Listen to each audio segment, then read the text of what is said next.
All right. It says we're live. I don't know if we're actually live, but that's what it says.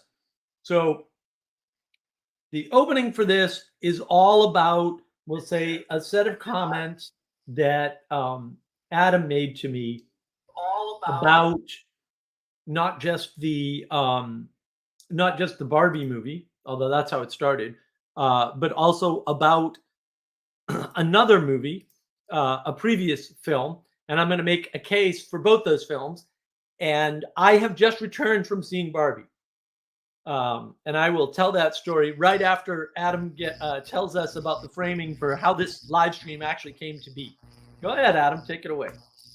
Well, so about 3 weeks ago, it was about two, 3 Sundays ago, I was at mass at church, and usually what we do is we go with some young men around my age. Some are a little bit older. Most of them actually are probably a little bit older than me. There are a few who are a little bit younger, um, and we'll go to have some breakfast after mass. And up until this point, I'd basically not even heard about the Barbie movie. I think I might have seen somebody taught like one mention of it, and I was like, oh, who cares about that, you know? But then something really strange happened. These are kind of associates. These aren't let's say really good friends. But I knew them for a while.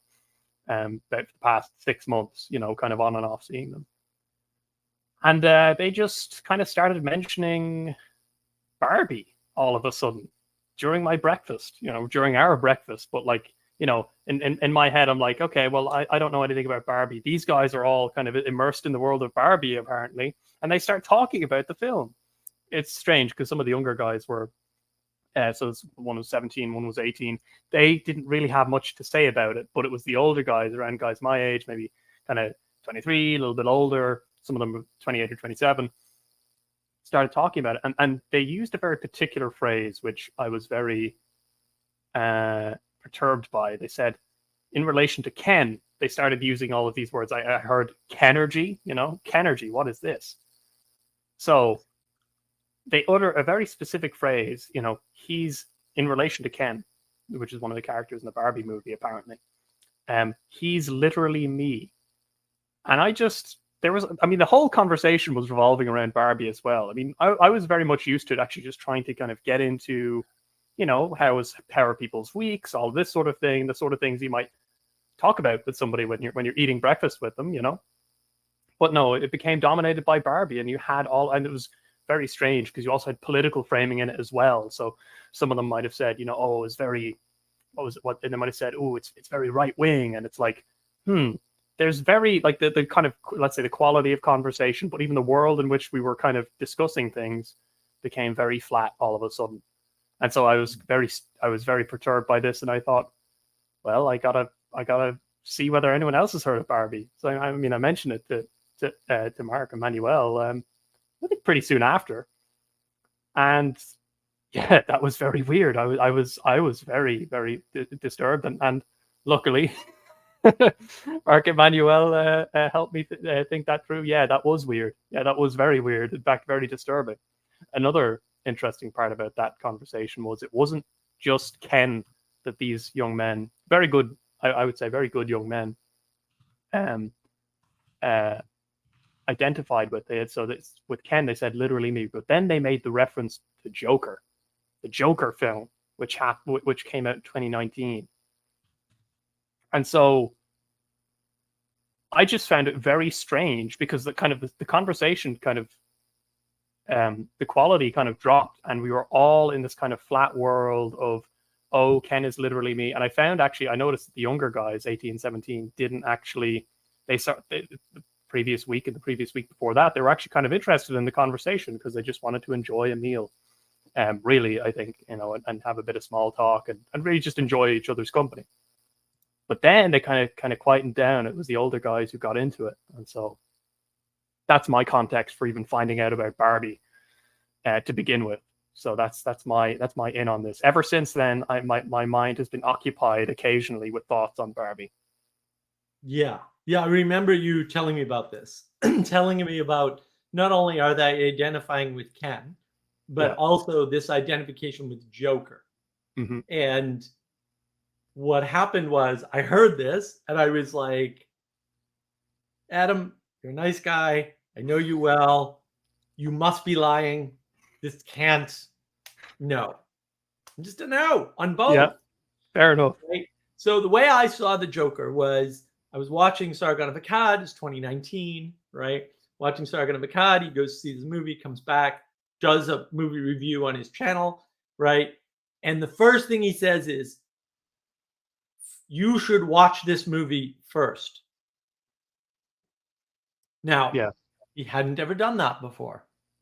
So I stopped, went to the movie theater 10 minutes down the street, saw that it was showing in like 15 minutes, walked in and watched the movie, decided that that Joker movie was, in fact, the best movie in the past 10 years.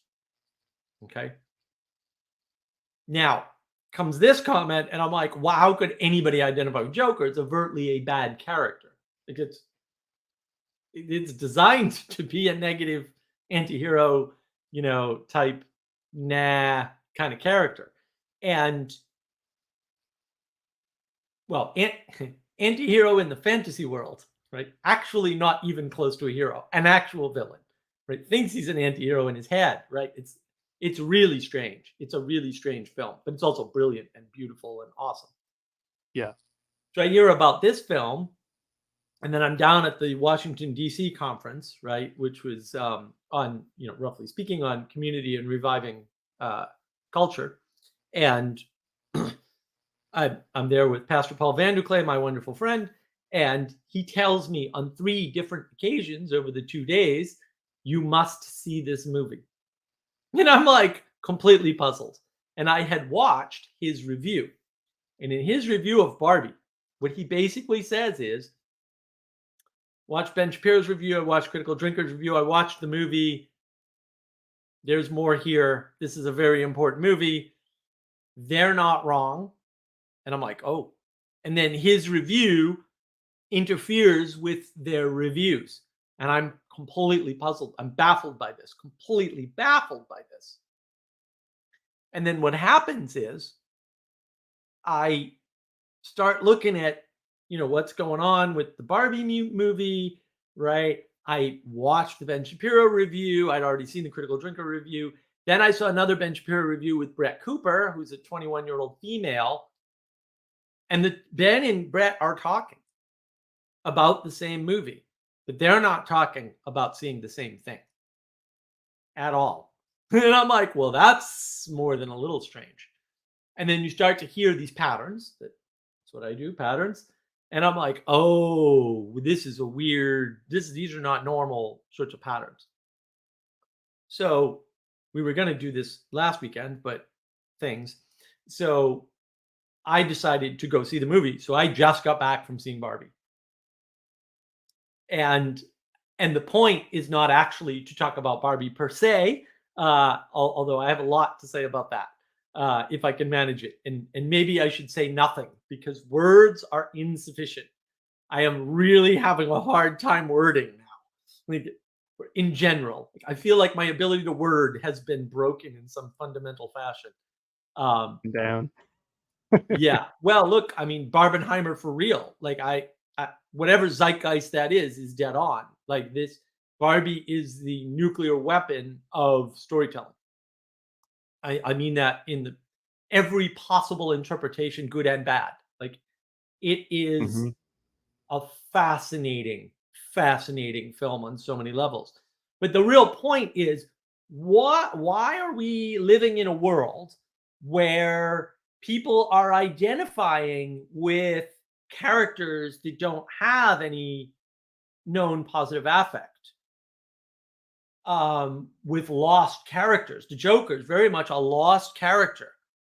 Why are people identifying with Ken in Barbie? Because Ken is basically an NPC in Barbie land.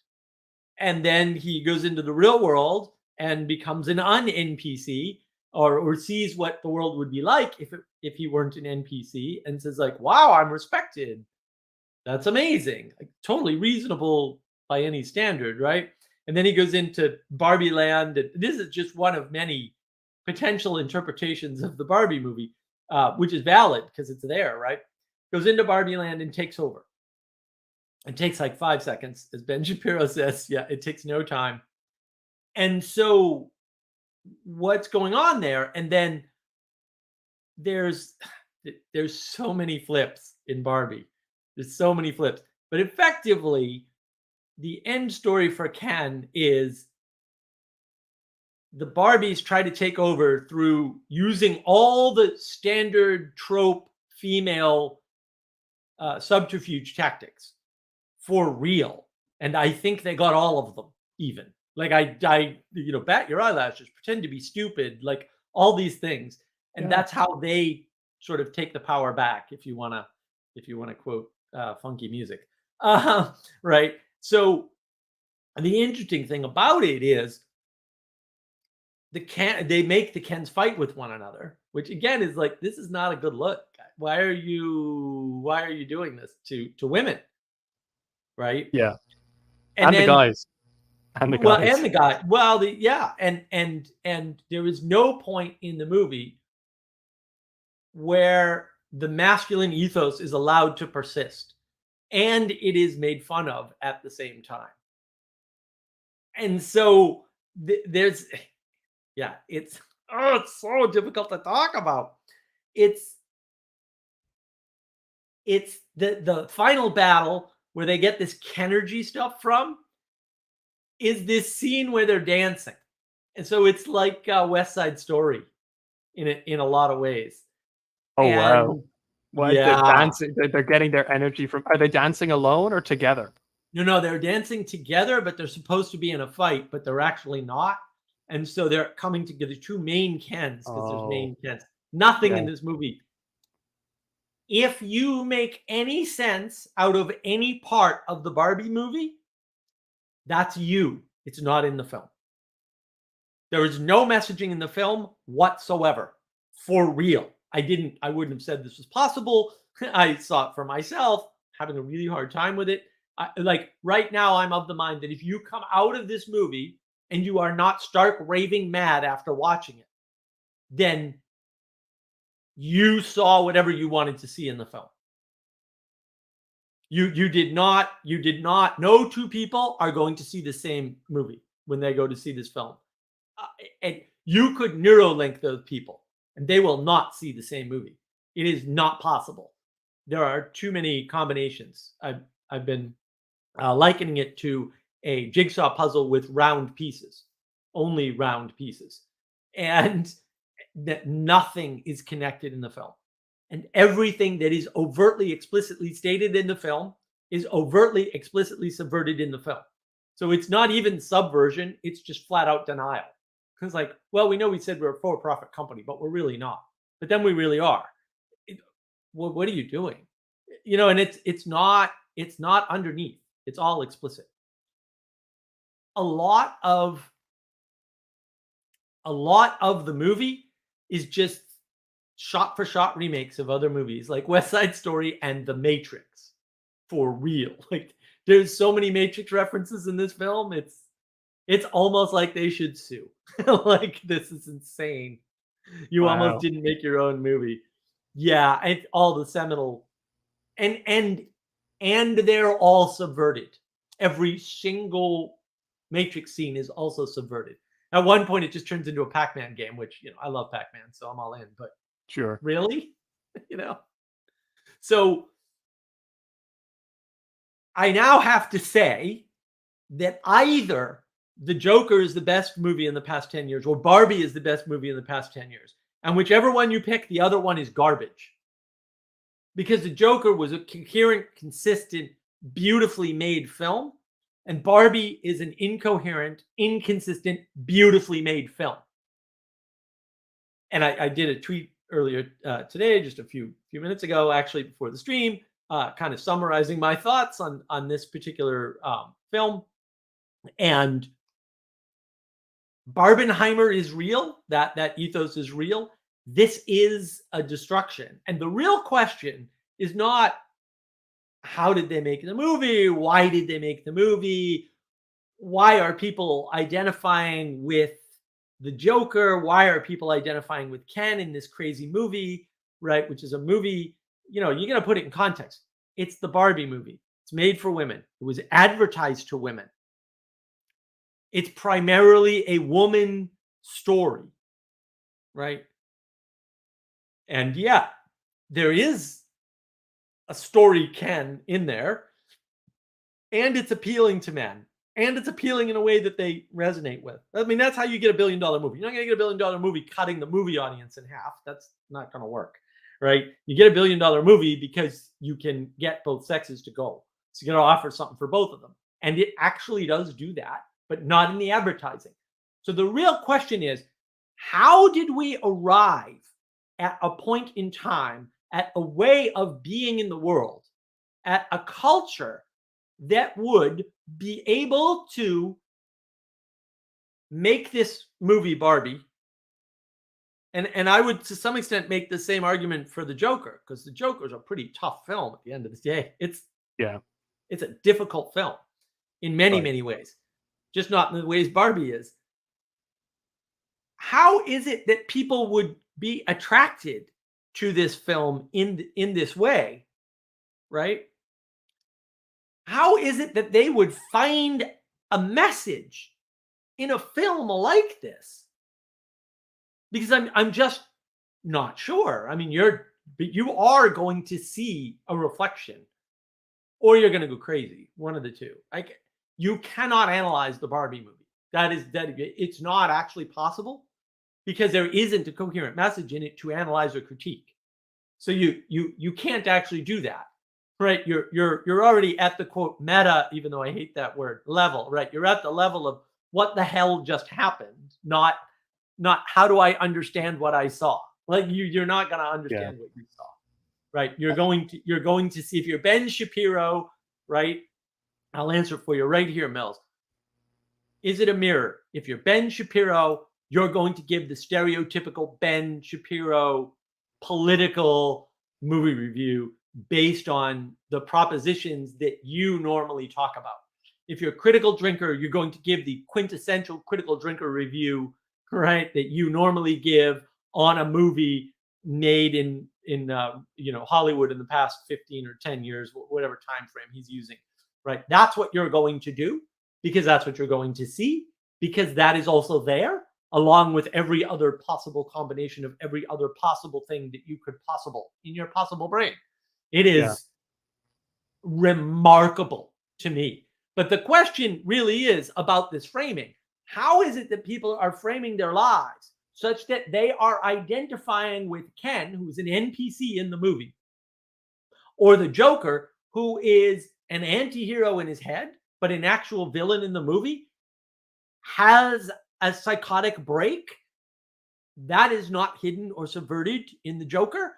How are people saying he's literally me to either, much less both, of the characters? That's really the question at hand. I mean, this is the thing that intrigued me enough to say we need to do a stream on this. This is really important, and prompted me to go see the Barbie movie first. After a long string of hours of doing nothing but I would call a difficult intellectual work, live stream, Plato book club, straight into the movie, and now we're here. So it's been a busy Saturday for me. So what do you think, Adam? Where you want to go? Well, I'll give additional context in terms of how you can get very multiple interpretations of the movie, because I remember on that same day, I think it was, we went out for some pints after, kind of in the afternoon, evening, and they were talking about the Joker movie again, and one of the guys mentioned, oh, you see Ken, he goes, Ken towards the end, he goes MGTOW, men going their own way. Yeah. And I was like, okay, right. And then because I hadn't seen it, I was like, okay, but then what happens to Barbie? And then he says, oh, she, there's a scene of her walking, into a gynecologist or something. She's got kids and stuff. Now, you mentioned that those scenes were fuzzy. Now, I didn't get that detail at the time. So what I was filtering on was like, okay, so maybe it is a MGTOW message, but then he's like, oh, it's a good message. It's really what we're looking for, not as people, but to have out there so people can see, right? And I had to say, like, because this is a Catholic, right? This man is going to be married in a couple of months. And I said to him, yeah, but I mean, is that really all that good considering Barb? Like, who's because Ken is ostensibly, let's say, is ostensibly like the husband of Barbie, right? This is a little bit, stretching it, right? But then I said, okay, who married Barbie? Like, who?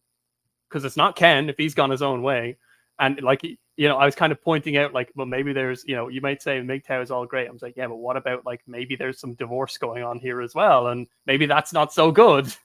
In terms of messaging that's being put out to people, in terms of sundering of bonds, which I'm sure there's plenty of other examples of that in the film. Yeah. I wonder about, at least from the context I was coming from, what young men see in that, in Ken or in Joker.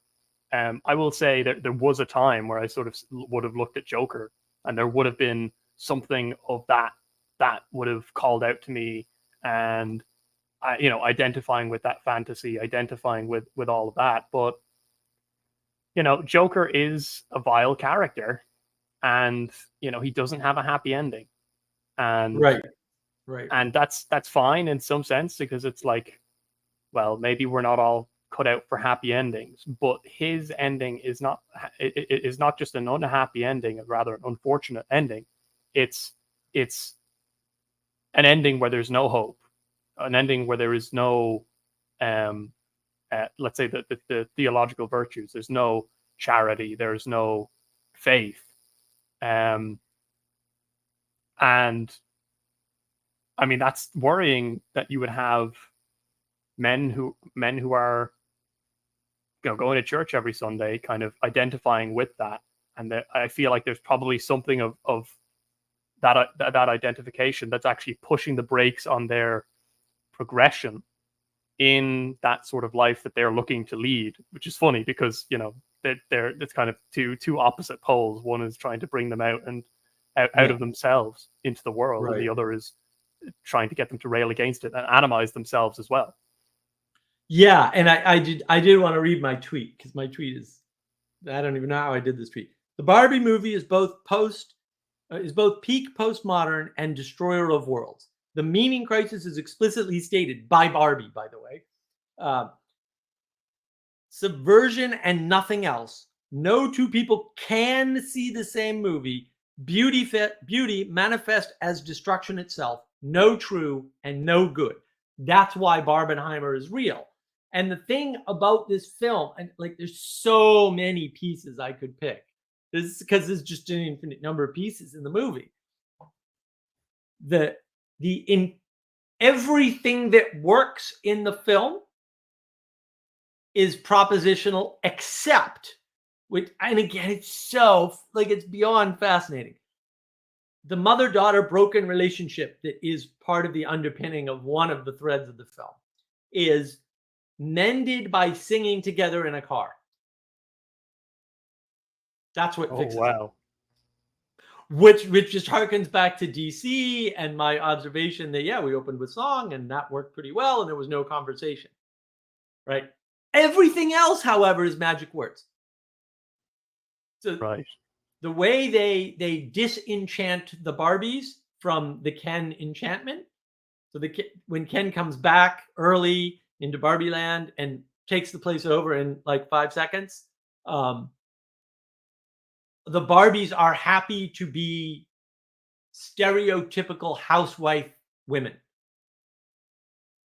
And it's weird because it's not even seen as a bad thing. Like, they're opening beers for their men, and it's very, very bizarre. And it wasn't like that before.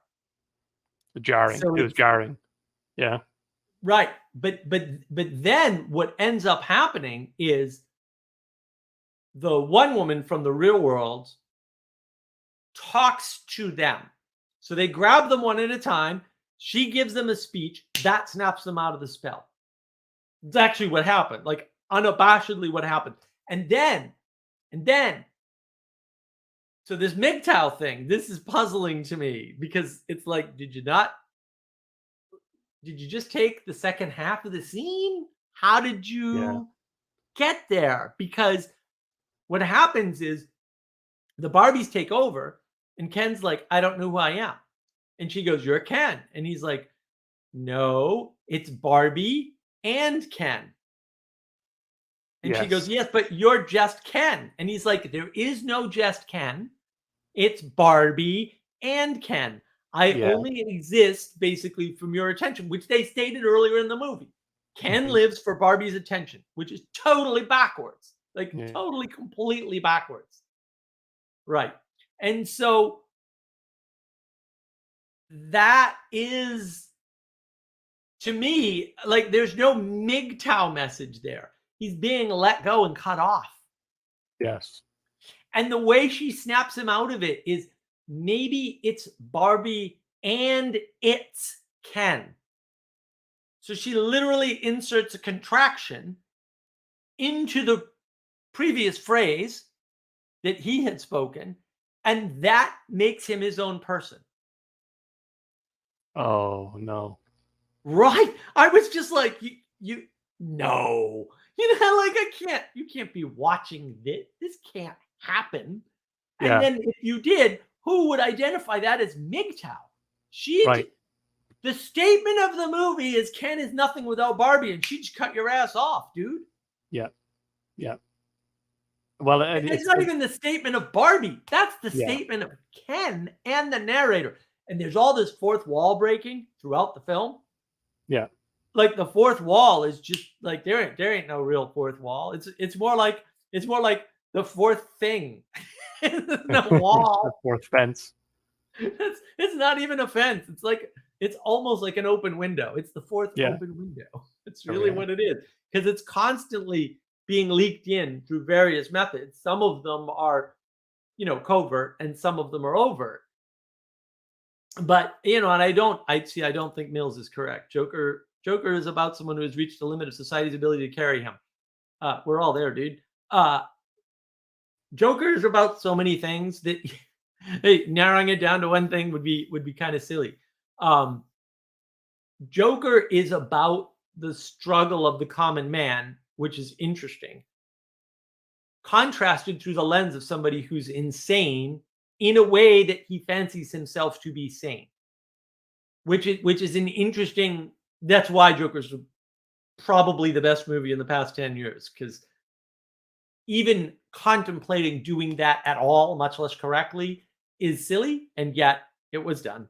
All right, it's that good a film, and the issue with Barbie is that same struggle is there, not being able to understand what being like a normal woman is and why it's important. And it's very telling that in the beginning of the film, everybody probably knows this, right? It starts out, taking from 2001, right? And the monkeys, and they're smashing the dolls. So the problem is that they're destroying being itself. And then at the end of the movie, Barbie says, I don't want to be the one in Barbie land. I want to be the one making meaning. So she wants to literally, she says that explicitly, I want to be the author of meaning. But the problem is the beginning of the film, you're destroying babies. So, and the only relationships that are talked about are wife and I forget the phrasing because it's way too long and silly, but it's basically my sleep with you when convenient person. And those are really the only two options. Like there are no other options at all for the male-female relationship. And so there's no relationships of different qualities expressed in the movie. And ultimately no relationships at all expressed in the movie. All the relationships except the mother-daughter is broken. And to your point, Barbie's given a choice, not given a choice. Barbie always had the option to be human.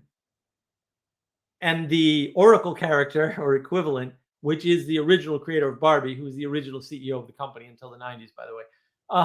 It's just little things they leave out that are important.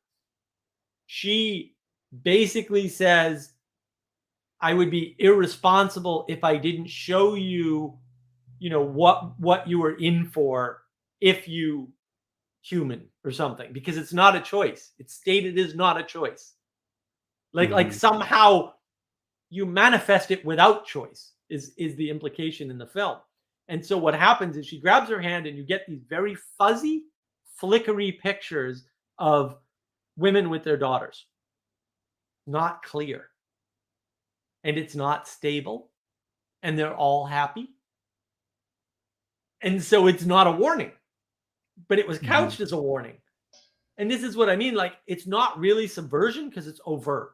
Like, none of it is underneath. It's all just like, yeah, we lied, and we're going to say the contradictory thing here. And it's very disconcerting in the same way Joker's disconcerting, because they do that with the mental illness, right? He's mentally ill, but he has this thing with the woman, but then it turns out he didn't, because of course not, right? And it's the same sort of thing in some ways.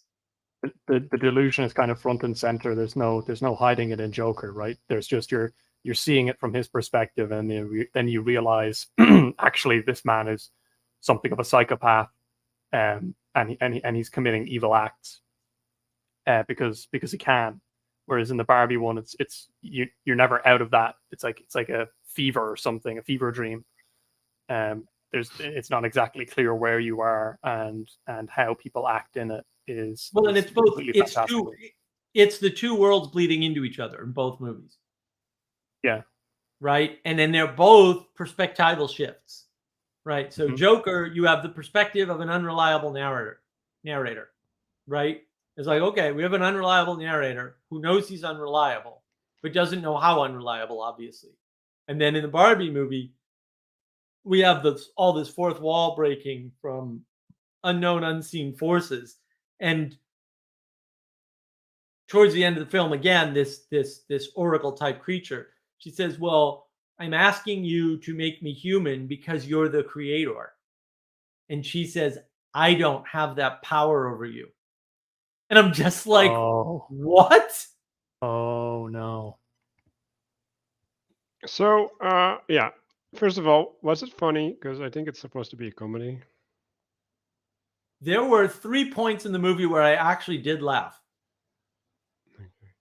Okay. So my connection to the movie is from mostly a Dutch commentary. There's a bunch of guys that just end up talking at the end of the week, and 1 week they just all went. 3 of them went to Barbie, and they related to it as some sort of social commentary, right? And so the thing that the way that I see it, it's like an adolescent girl, right? Like, that's the perspective, because that's who plays with Barbie, right? Like, well, you play with Barbie when you want to find out what it's like to be a grown up, right? And then the Matrix element, right, is when she goes to the gynecologist, right? There's this shift, and I think that's symbolizing maturation. And so when I look at these shady images in the end, right, like I see them as the perspective of a little girl as a hope for the future, right? And then all of the things that you're saying are in some sense really flat, right? Like, they're in some sense a really incompetent relationship to the complexity of life, and right. I think that is maybe true to the experiential perspective of a little girl, right? When no, but Manuel, that's made explicit, and it's made explicit by the woman in the movie. She says being an adult is really hard, multiple times, and then she starts to go into why, and the whys are all binaries, every single one of them. They tell you to be pretty, but not so pretty because then you're a slut, and it's that sort of thing, back and forth. Oh yeah, for like 5 minutes. Like, there's a 5-minute series of this. She's just going on, and it's America Ferrara who she doesn't look good. Like, I don't know what to say about that. Like, Well, this is not. I just want to say as well, I think it's a little bit weird as well that the ending has Barbie has a Barbie going to a gynecologist. Like, this is who is the film for in that case? This is very, I don't know, maybe it's just me, but like, this is a very, you know, there's not really much hidden there, you know. Right, but also it's who's the film for and how did they find them? Because the film, one of the threads of the film, because there's a bunch of them, one of the threads of the film, because he's trying to throw out a bunch of messages, is this woman with a daughter is the one playing with the Barbie. And she's playing God at the same time by drawing sad Barbie and cellulite Barbie and existential crisis Barbie. And I mean, she calls her existential crisis Barbie. Yeah. And the movie's constantly making fun of itself. You know, like Margot Robbie is sitting there saying, well, I'm not able to do inference, blah, blah, blah, blah, blah. But if I were, I would say blah, blah, blah, blah, blah. And it's like, what just happened? Like, why is this a valid thing to do? And I can't explain how damaging and detrimental. And have you ever seen a hydrogen nuclear weapon? The hydrogen nuclear weapon test? That's pretty much this movie. I mean, there's harm there for sure. But it's beautiful. It's just like the hydrogen nuclear bomb test explosion. It's gorgeous. It's destructive, but quite gorgeous. And like at one point, you know, they're talking about Barbie and falling apart or whatever, right? Because that's another thread in the movie, right? It's motivating that character. And the big narrator, the fourth wall break, comes in and says, in some ways, the director couldn't have chose a less appropriate character than Margot Robbie to play Barbie, because they're talking about imperfection in women. And I'm just like, there's so much wrong with doing something like that I can't explain to you how wrong it is, because words can't express the wrongness of it. Okay, so I'm just gonna make a bold claim that if you look at 80s Dutch television, it's gonna be worse.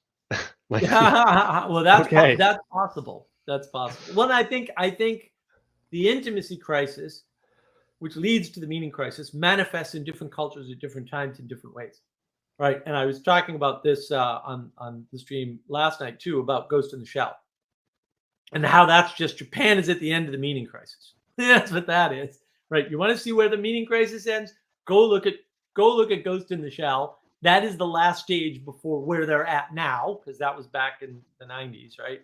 So you can see the manifestation of what bringing up those very questions brings to you.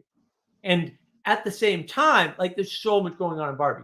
Like, the what is a woman question is there, and it is answered with a duh, and they don't answer it. Right, multiple times. It's not once. And so you get this, it's basically, there is no message, there are no signals, no messages, and no symbols that are coherent in the film. But then why are people able to look into it as a mirror? That's the real sort of question. Well, like, when I'm listening, I'm thinking about this word that I've been thinking about a lot, affirmation, right? So not affirmation, validation, right? So like, when someone says duh, right? It's like, if you just insert your perspective, right, and it fits, then you get validated. Like, oh yeah, right, the movie agrees with me. And it's like, well, if you can insert like 15 perspective and it doesn't conflict in any significant way, then everybody gets validated, and it connects to this idea of tolerance that I've been thinking about. Is like, okay, so we're actually able to house all perspectives. We're able to tolerate everything. Everything can be together in one thing. but it's also nothing at the same time, Right. right? Because there's no sharedness apart from that it's all reflected in the same mirror. Yeah, exactly. Exactly. There's nothing shared. There's nothing holding any of it together. And people are, and this is what Ben Shapiro is complaining about with the film, they're kind of forgetting the statements that contradict the previous statements. Sometimes those statements are in the same actual sentence said by the same actual character, by the way. So, what is going on with our culture, with our society, with our communities that you would watch something like that had that quality? Or alternatively, the Joker, would the quality is the opposite. It's totally coherent, it totally makes sense, but also the good and bad is clear as day. And yet you have people identifying on both sides of the register there. So what is wrong with our society that people are able to do that co-identification or get that validation out of both of those different types of films? Because Joker is a very different type of film. And like I said, either the Joker's the best film in 10 years or Barbie's the best film in 10 years. And it's one or the other, and the other one is garbage, whichever one you pick.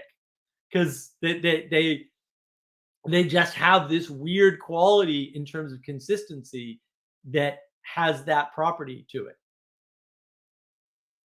Yeah, I think at least in my case, in my context that I was giving there isn't the intimacy between the people who I was having breakfast with doesn't seem to me to be uh, that great, in the sense that they might actually be looking for, in the sense of affirmation and tolerance. You know, we're all Catholics, so we'll all agree on everything, but really that's probably maybe not the case, and that's fine actually. They're um, but I mean, there's some things, let's say, that we should all agree on, but that's kind of by the by. The point being is that during that entire conversation, we'd had previous conversations previous week, and there seemed to be a building of intimacy going on there. When the discussions around Barbie came in, that actually seemed to kind of stall out any movement towards closer kind of intimacy, even though on the surface of it, it seemed like, oh, everyone was agreeing with this, everyone was playing along. Because if everyone can see a different thing, there's nothing to gather around there, Mm, you know. And this is right. happening. This is kind of juxtaposed with us having just come from church, right, where we're all gathered and pointing in the same direction around the same thing, singing together in some cases, right? And so I don't know. I think from my perspective, I think that's a lot of it's just coming from a kind of leftover habitual affection for the world that they're kind of coming out of, and uh, as opposed to the life they're trying to lead. Mm, So the thing that brought up to me is participation trophy. yeah. Yeah, Everybody gets to participate, but there's no shared thing in the participation, and so it and I think this is intentional. Like I think that's the postmodern spirit, right? Like Yeah. everybody gets to be included, but there's no communion because everybody has to have, like, and sometimes you're forced to your individual interpretation. Um, like there's a when Mark was talking about the right and wrong and the problems with that, it's like, well, there's this conflict in these people, right? Like there's, well, like Adam was saying, right? Like there's the past life, and then there's the ideal, and the ideal is calling, right? Right. And in his case, that is manifest in the church, right? But like everybody has some ideal calling, right? And they know that the ideal asks something of them, and the movie even affirms that that is the case, right? Like, yeah, you're gonna have to sacrifice, like things are gonna suck, but but it's yeah, the promise and a way to a resolution is void, and I guess that's the nihilism Right. that's sneaking in, and But, like but, but, like but what does a participation trophy do? Right. It takes the ideal trophy, the single ideal, and it splits it into a bunch of equal trophies and flattens it out and spreads it across horizontally. And that's equality doctrine. And I think the interesting thing about, I would say Joker and Barbie in this case, and the story of Oppenheimer, right? Because these patterns happen, right? The interesting thing about all of these stories is that in order for people to find them interesting, some subset of a certain superset of things has to resonate in some particular way, right? And it won't be the same for all the things. It's a very complex thing why we find things interesting. But ultimately, what that indicates to me is that there are these unavoidable patterns of interaction. And you kind of see that in the Barbie movie, where they're very clearly trying to make a feminist message. But then very clearly, the story can't hold together. And so they have to default to talking about traditional roles for women and how pleasant that is. And like at one point, one of the women characters has been taken over in, Kenland all of a sudden. She says, "Oh, I don't have to think anymore." And that's so much Wow. nicer. Yes. So like, is freeing her better? Like, I'm really not sure that like it doesn't make an anti-feminist point at the end of the day. This is Ben Shapiro's critique. Like, the anti-feminist message doesn't work in the film. And like, there's all of these things, but I think with any good story, whether it be a movie or a book or whatever, you end up in these patterns. They're unavoidable. And I think the Joker shows this. Like, you end up in the pattern of, how do we know what's real from what's not real? How do we know? We'll say the topic of my live stream last night, live, unconsciousness live, right? Or the week before, sanity, right? The live stream before was sanity. So, you get into these things where it's like, oh, well, what, these are deep questions that everybody has. They're not problems. They're perennial patterns. It's like, oh, we all get into the pattern of wondering about our own perspective. We all get into the pattern of wondering about, is it better for us to be in charge, or is it better for somebody else to be in charge? Right? We all get into the pattern of, should I have the burden of knowing this and then having to manage it, or should somebody else have that burden and then I can focus on something else that I might be better at or like better or is more calming to me because of my disposition, right? These are deep, important questions. They're all brought up in Barbie. And I would say many of them are brought up in Joker too, in different ways. And that's the interesting thing. And then we are seeing these manifestations, these patterns, and thinking that they provide us with, say, answers, when in fact they're patterns. They don't have answers. They don't have resolution. I mean, the fact that like Barbie actually explicitly states, well, I like things not to change. And then it's stated, oh, no, only ideas don't change. Right. So Plato's forms confirmed by Barbie. Yeah. The Neoplatonism in Barbie, that modern Neoplatonist, whatever they're calling Neoplatonism, all of that framing is sitting in that movie explicitly. It's not hidden. It's not Gnostic. It's not underneath. It's right out in front of you. They're actually saying the same things, using slightly different language, in some cases not.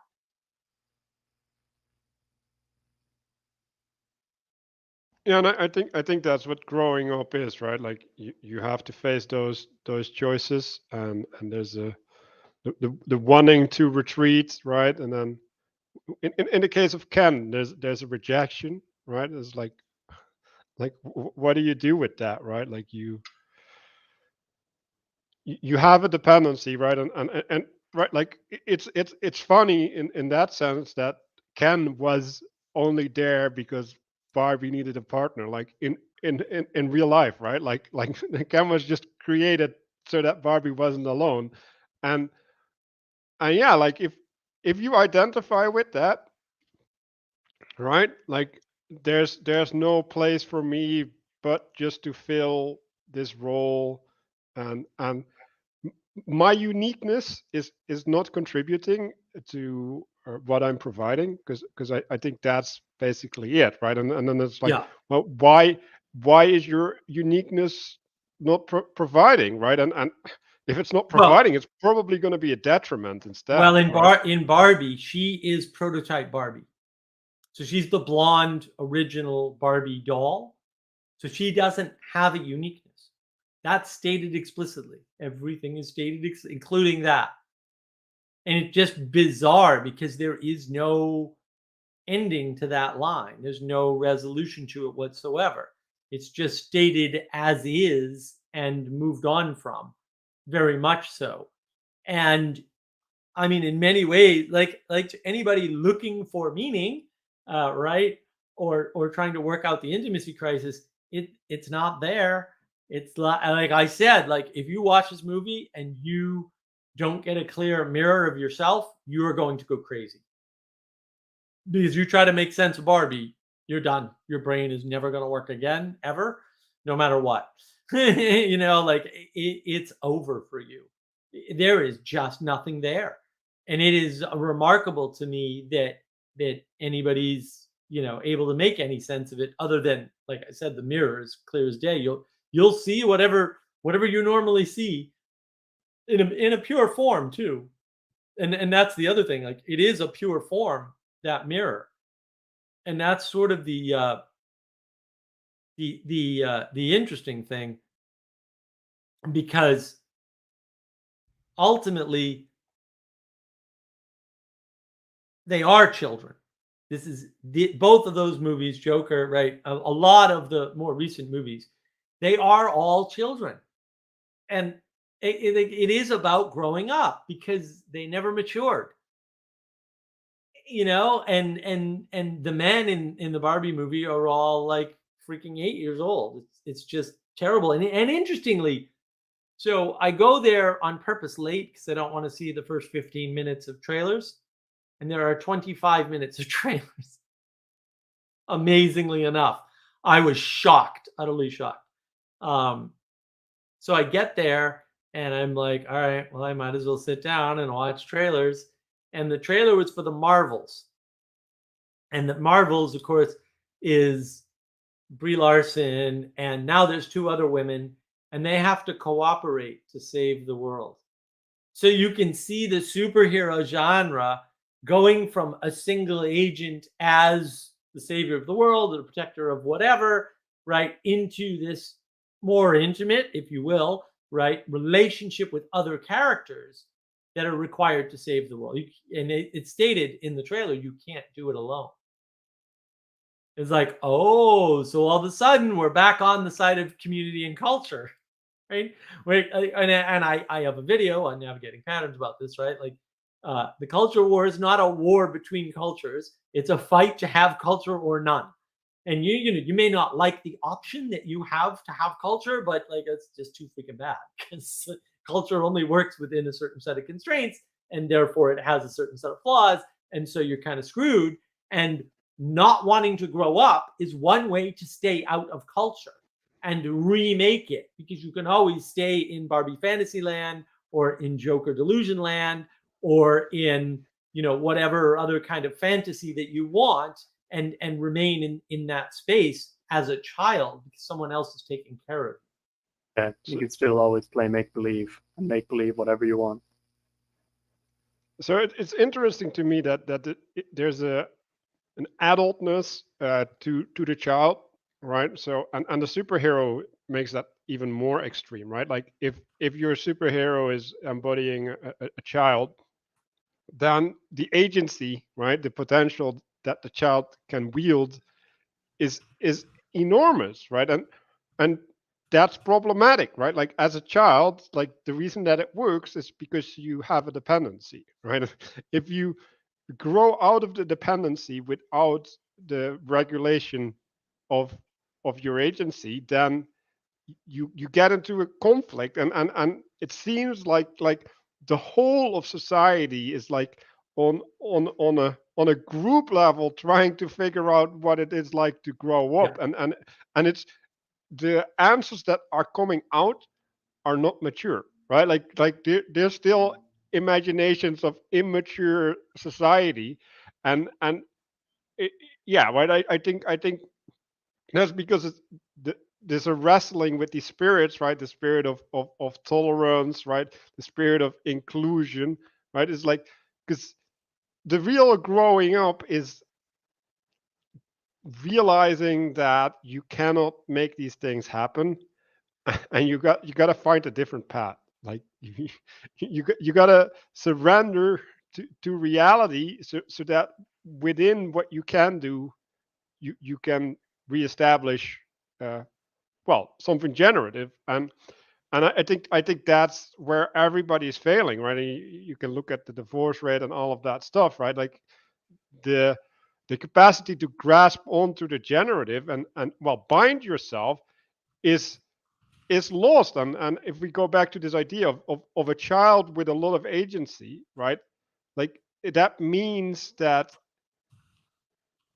if you give up, right? If you submit to being in a marriage, for example, right? You have to give up a bunch of stuff. And if you are younger when you enter the same relationship, you have less built up that you need to give up. And so, like, even if you have the worldview, right, the framework that can support your choice, it's still going to be way harder for you, even if you're having the right intention. Yeah, and I do actually want to address this neutrino. I don't think all fringe is stuck in adolescence.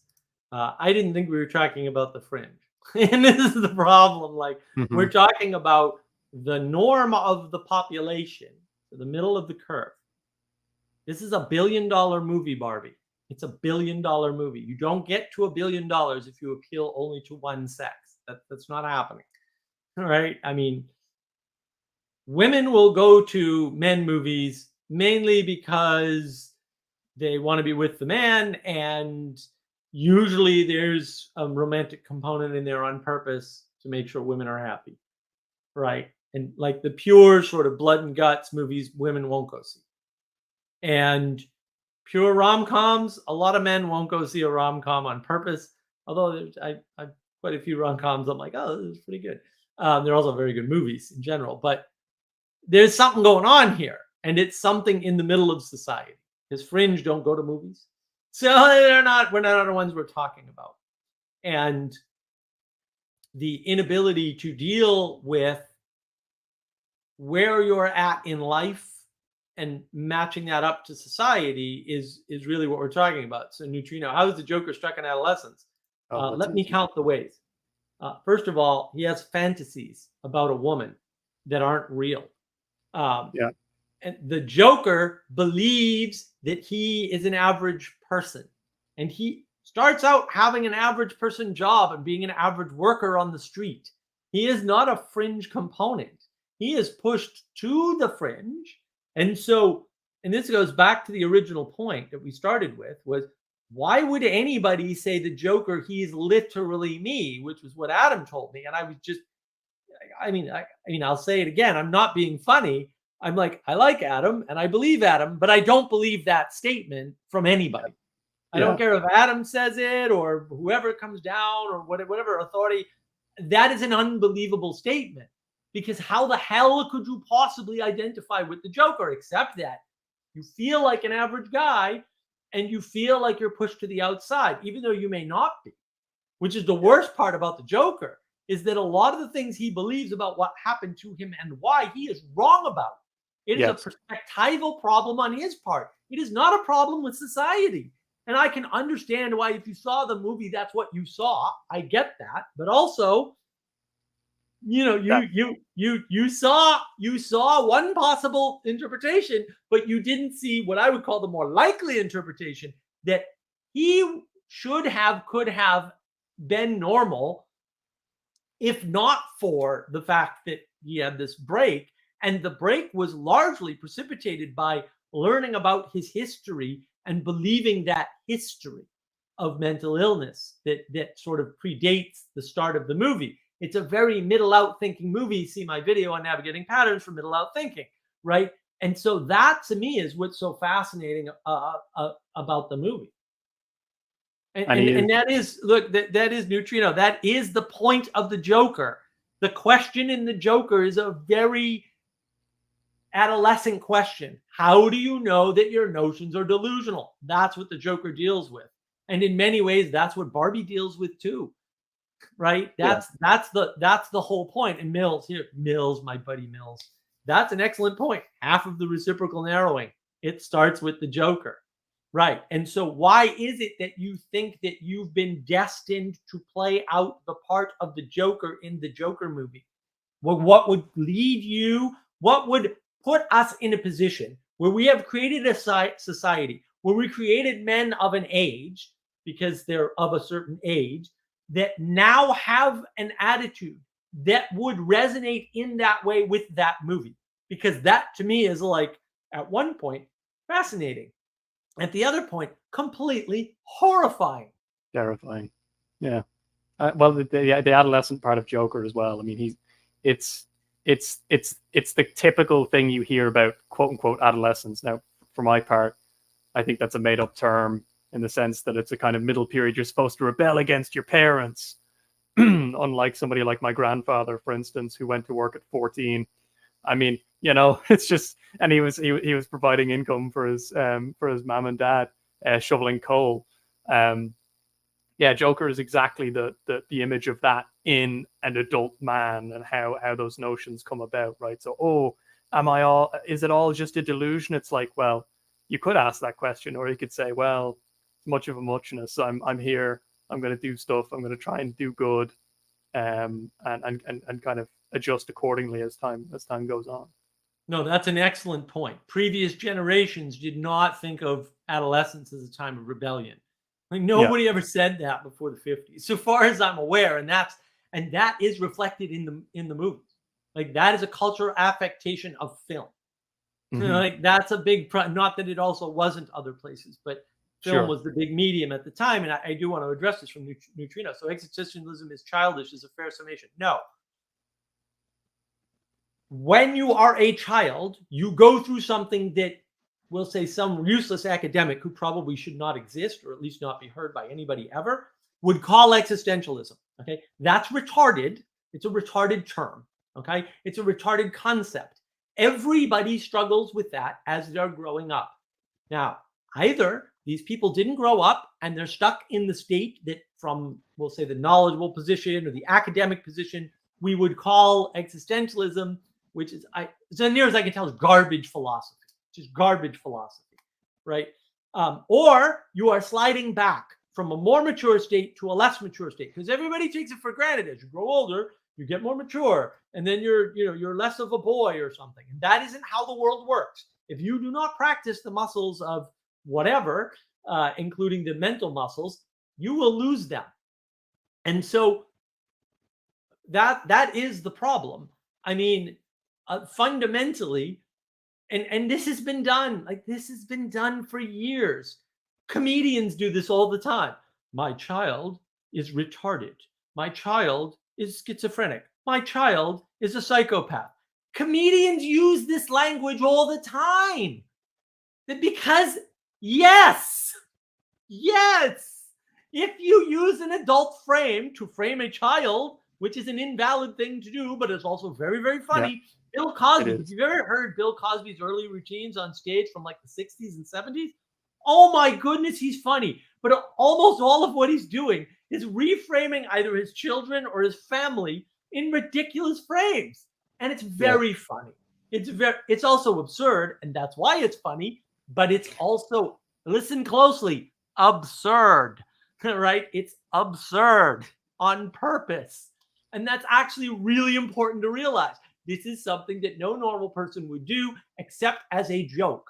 Okay, fair enough. We need jokes. I'm a big fan of jokes. I love that sort of thing, right? But also, you don't do that seriously and then label it existentialism, because that makes you stupid. And it causes problems that don't have to exist if you don't make the stupid move, right? Most of life is problems that aren't actually problems, that didn't need to be problems, that you created all by yourself on your own because you chose to frame the world in such a way that a problem appeared. And I'm sorry, but yeah, yes, children are schizophrenic psychopaths and they're retarded also. And they're little monkeys. You just And throw they're them little around the place. monkeys, Go right? on. And we can go They're on and on indestructible. and on. And this is not uncommon language. People say things like this literally all the time. Little and devil. little devils, right? All the time. Why? Because in the frame of an adult, right, or in the frame of maturity, that is what they look like. And that is what they are supposed to look like. And that is the norm. And that is how it has always been since the dawn of time.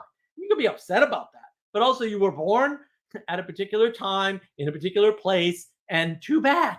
It's too bad. You weren't born in some alternate metaverse version of whatever it is you think it could have possibly happened to you. But by the way, thinking that makes you a lunatic. So please don't be a lunatic.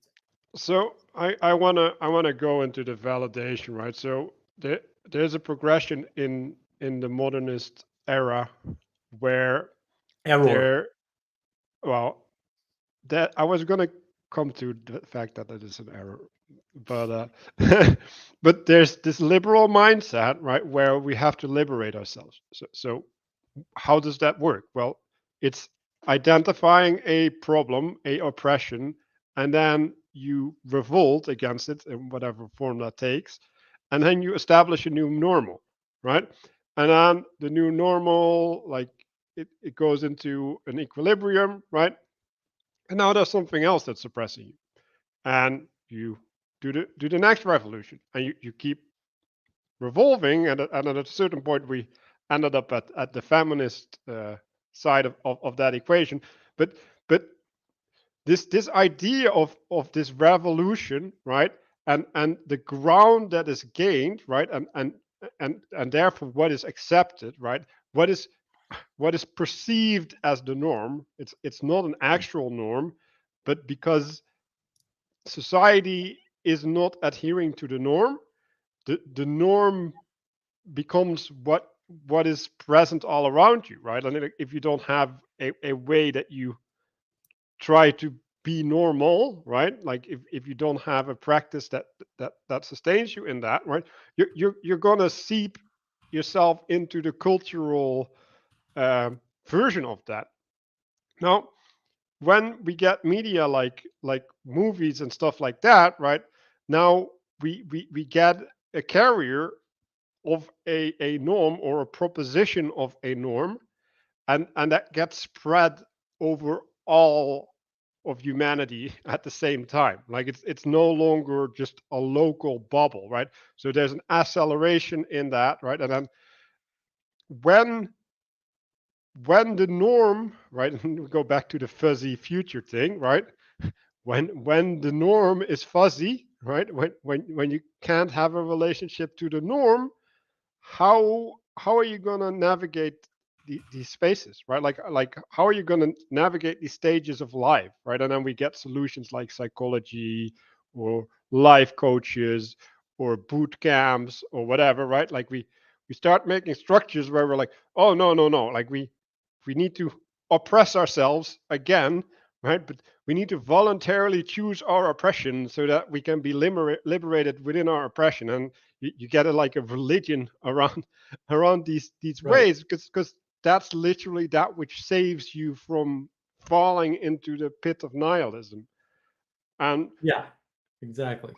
so to go back to the movies, right, and the identity, it's like, oh, like when there's these mirrors or these frames, these paradigms that open up for you, you you get a sense of security or insight or whatever, like, and that's what's appealing, and that's what's resonating, and I think this is where people maybe lack self-judgment, right? Like just the fact that something resounds in you, right, doesn't make it good, right? Like it doesn't make you like that person, right? That just means that there's a part of you that you're not looking at properly. And yeah.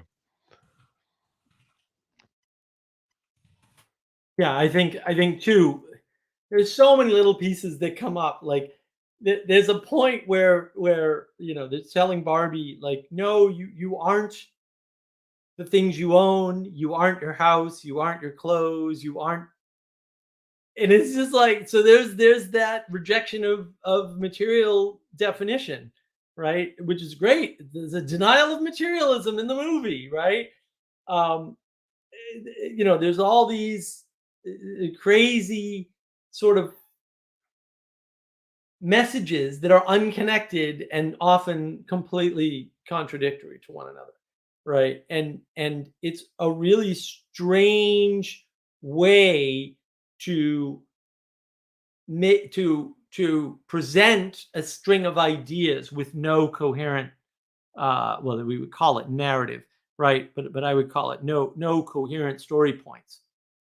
And there are threads for the characters, but every single character thread is contradicted by that character and by other characters. It's such a strange sort of way to make media. And to the point with Bubble Viz here, I'm sick and tired of movies where the boss is a woman. Well, or the boss is a woman, the man is goofy, the woman always wins the argument, women are masters in fighting, etc. Well, and don't watch Barbie. I mean, nobody should watch it anyway, but yeah, I mean, man, that's all over this movie for sure. And that's part of the problem, is that because everything's in the movie, anyone can identify or be validated by the movie, identify with or in, and be validated by the movie.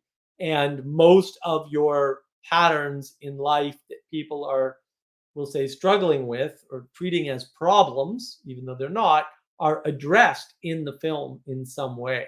And that is sort of what's really shocking about it ultimately, is the breadth of sort of human issues that are addressed and the way that they're addressed.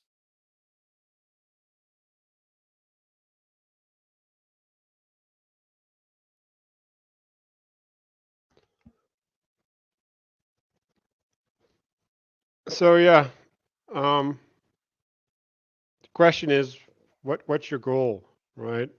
I think I mentioned Dutch TV before. I think Dutch TV was a lot of experimentation for the sake of experimentation. Modern art is just provoking, doing the new for the sake of showing that you have what it takes to do the new, irrespective of the consequences. And I think there's something really dark in that, right? Like, it's not thinking about the consequences, the reverberation. And there has been a lot of criticism, especially from the feminists, actually, onto movies, right? Like Yeah.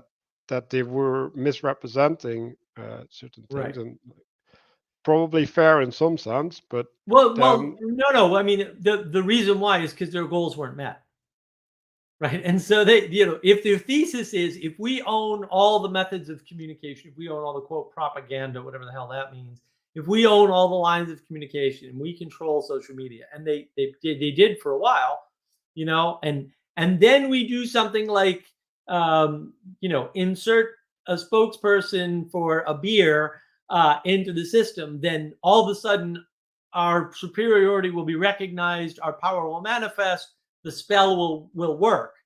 And then it doesn't, right? I think that's what you're seeing. But to your point, a lot of what's missing is this whole concept of telos, right? Final cause, your goal, right? The ultimate goal.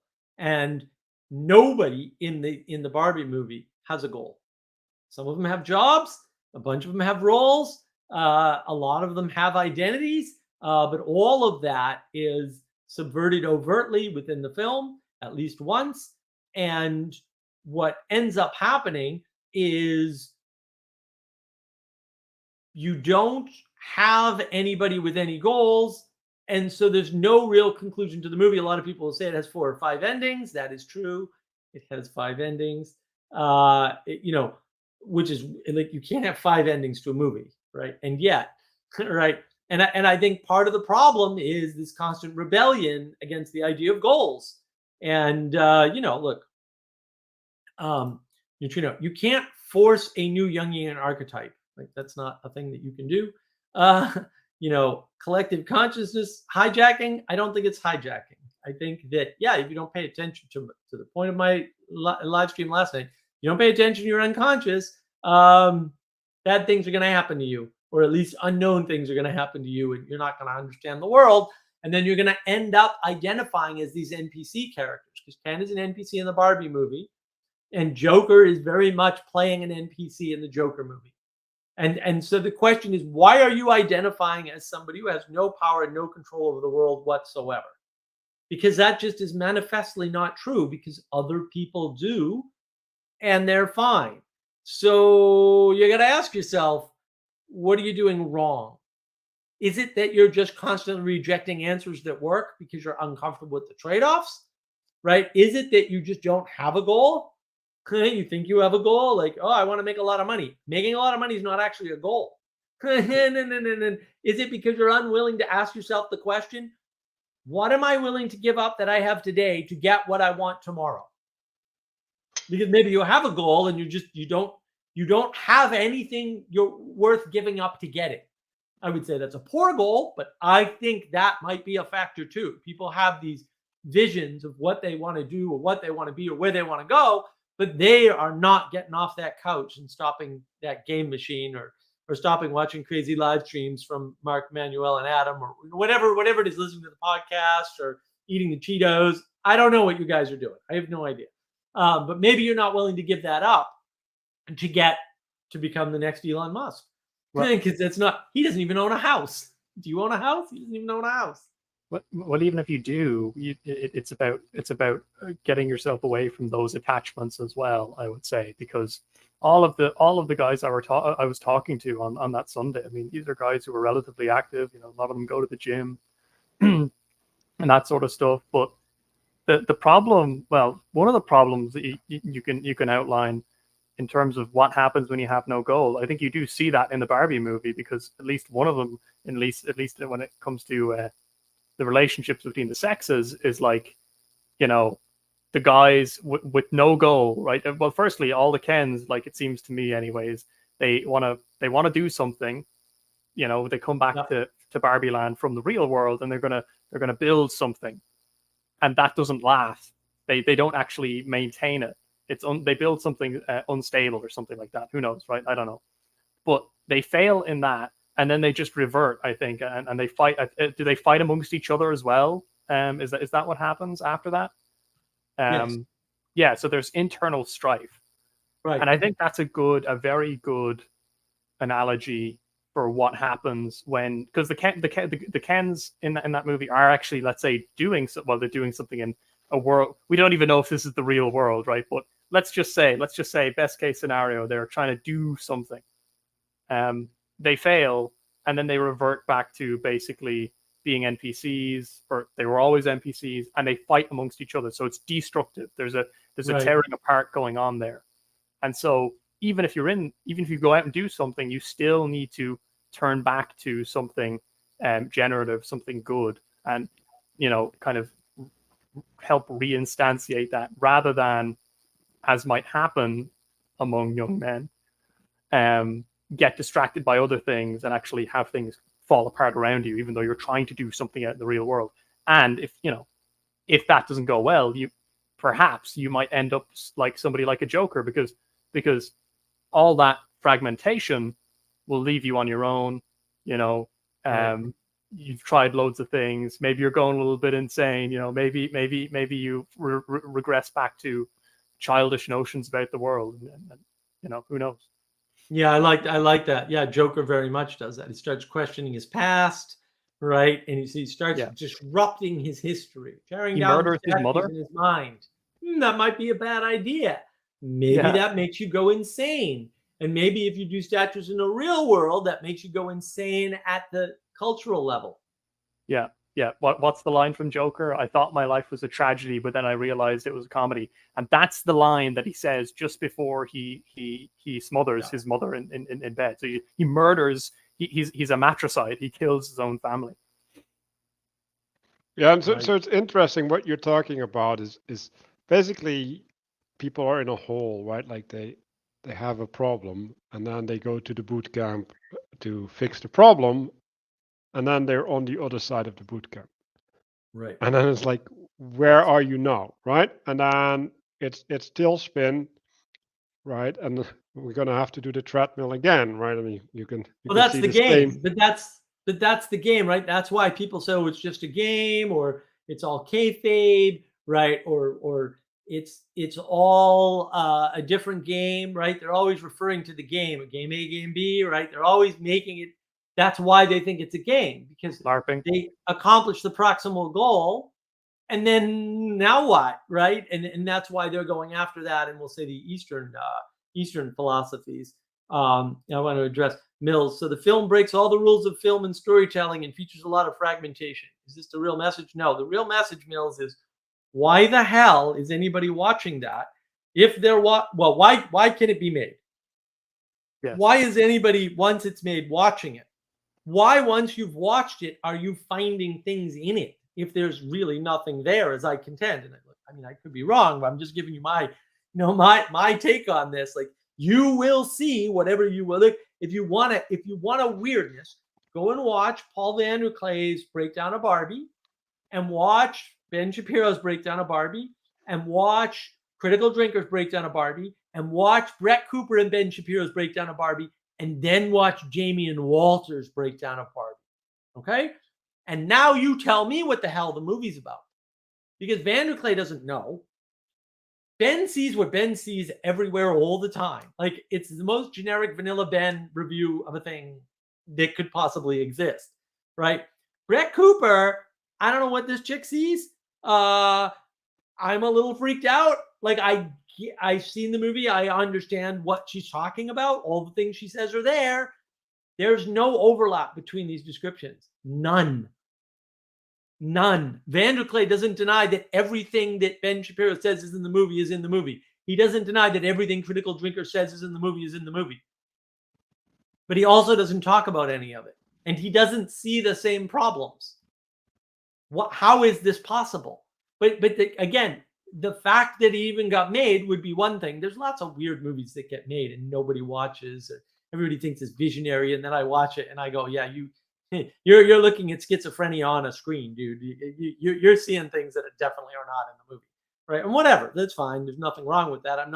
Those movies don't make $1 billion either, though, right? And so what the hell is going on? Yeah, and what like someone need to invest in this movie, needs to promote it, right? So they're thinking it's a good idea, right? It's like, why are you thinking this is a good idea? But then it works. Yes, I think it's a good idea, but then it works, right? So it's not some art house. Look, they thought Good Will Hunting was a good idea. They were right, by the way. Good Will Hunting is one of the best movies ever made. Can confirm, whatever. And they invested $1 million in the script and stuff. Fine, fair, whatever. But also, then you get this phenomena of people actually watching it, and then you get this other phenomena, because the art house films never get watched, and then you get this other phenomena of people finding things in it and identifying within the movie. I'm literally Ken. He's literally an NPC in the literal movie. Yeah. On a large scale. And yeah, I mean, the conversations I had on that in that Sunday breakfast didn't seem to be limited to that one space, right? These guys weren't just kind of, specific, pulling it out of thin air. There are other people who were seeing this and saying the same thing or saying similar things, and going from there. Yeah, and I think, I like this bubble this Little House on the Prairie greater than Barbie. Well, yeah, there's an actual story there, or set of stories even, right? Little House on the Prairie is And the little house on the prairie message is in Barbie too. That's the problem. No, really. Oh, I like not having to think and getting beer for my man. It's not hidden. That the thing that really bothers me is the subversion is almost not subversion because there's nothing hidden about any of it. It's all stated plainly and matter-of-factly and easy to understand terms that a 4-year-old would understand. Except that there's a bunch of contradictory statements that don't hold together. And in some cases, they're in the same sentence said by the same character. And I just don't know what to make of how you are relating to that, because you can't relate to a contradiction. Like, that's a problem if you're relating to a contradiction. It's a problem if you're not seeing why insanity is a problem.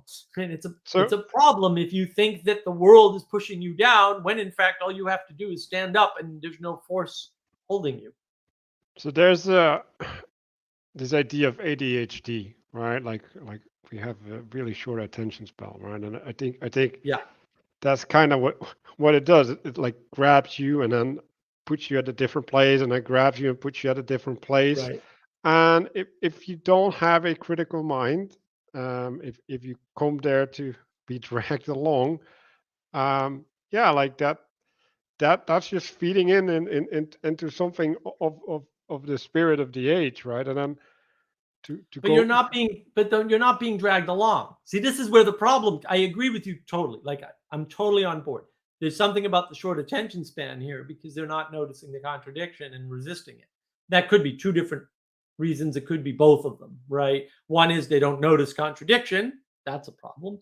Another one is they see contradiction and don't see a problem with it, even though it's definitionally an actual condition that can't exist, right? Or the other one is they're seeing a thread and ignoring the contradiction, which I think is what's actually happening. Although I'm open to all three. Well, okay. So to go back to the tolerance, like what is tolerance? Well, tolerance is living with acceptance of contradiction. Can go that far. Yeah, I agree. Well, we are on our Tolerance is Evil campaign a while back. I think that's still correct. Yeah, but I think right, like if you tout tolerance as a virtue, right, like you've been preconditioned to resist this idea of judgment, right? Because if you're judging people, you're evil because then you're denying their true selves, and so I think. Well, or maybe you're supposed to postpone the judgment, right? But then if you're in this ADHD stroboscope of frames, The judgment never happens. Yeah, you forget before you get to resolve the thing, and then maybe then like when you're in bed at night, your brain goes haywire and a disaster happens, right? But, Right. Yeah. Well, so where Kenergy comes from is this final battle between the two Kens, which is the whole thing's so weird. And they have this dance off. And in the middle of the dance off, they both go towards each other, and these little, I think they're hearts or something, these white sparkly things start spewing from both of them, like from the combination of both of them, right? It's this very emergence is good sort of framing and spread everywhere. And I think that's where the Kenergy thing comes from. But also, and this is really right, is cognitive dissonance childish too? Okay, I've never called anything childish, but children do things. If you do them, maybe you didn't mature. If you want to cast that as childish, I think that's bad framing. I think thinking about the world wrong. No wonder why you're confused, right? I'm not casting things as childish. Children have cognitive dissonance. Of course they do. Most people have cognitive dissonance because when you speak, you are not being true to yourself in most cases because you have an unconscious. See my live stream last night. Sanity is wrapped up in this. See my live stream on sanity. No, really, these answers are actually there in those monologues for real, right? And that's the problem, is that, ultimately the framing matters. And that's why Neutrino, the German socialists weren't very tolerant. You can't build things and be tolerant. It's A or B. It's a binary, and you can say not all contradictions are not created equal. You can say that.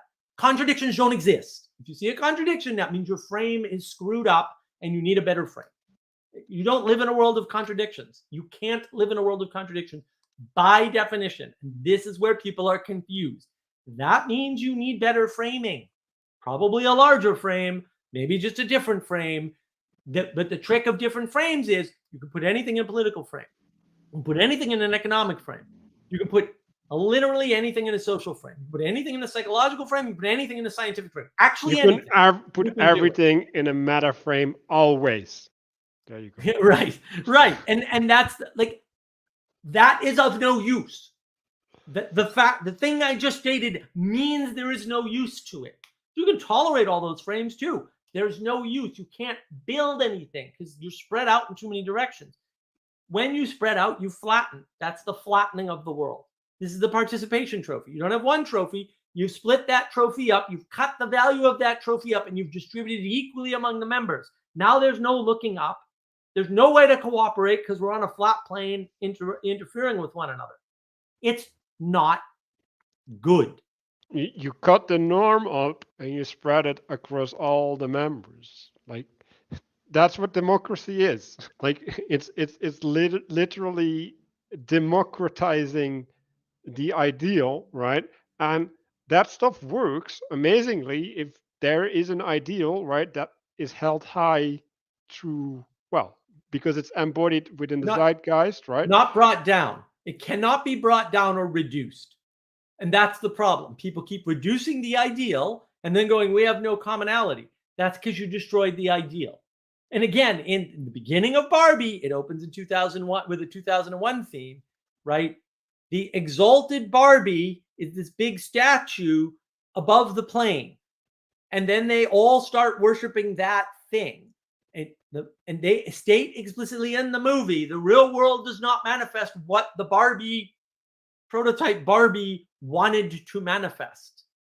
It doesn't work out the way she expected. It's not a hidden message. It's an explicit, overt message. Gee, we tried feminism and it didn't work. You think? I could have told you that years ago, but okay. I mean, at least we're here now, right? And then, oh, well, what we really need to do is de-identify Barbie, make sure she's got no, actual force in the world, and that'll make it better. You already did that. That already didn't work. And that's part of the problem, right? So, and yeah, I want to go here, right? So go ahead. This is where the problems start, right? Like, the thing that we don't tolerate are ideas, because the ideas are corrupting society and making people do things, right? Which is the reason why this movie is so toxic, because it affords the generation of ideas without constraint in a generative fashion, right? So the constraint has to come from the person themselves, right? And if you're lost, you're not going to have that constraint, because that's the opposite of being lost, right? So when we're talking about tolerance, it's the tolerance for ideas, right? And the implication of that statement is that people are their ideas. And there's a bunch of people that are acting that way, but I got news for you. Like, that's not true. People are not their ideas. They can let go of ideas and they can adopt other ideas. And if you're having bad ideas, that would be my advice to you, for multiple reasons. And one of them is that certain ideas don't get tolerated. So it's the inevitable question, Manuel. Okay. Well, rebellion. All forms of rebellion and all contradiction. We shouldn't tolerate them.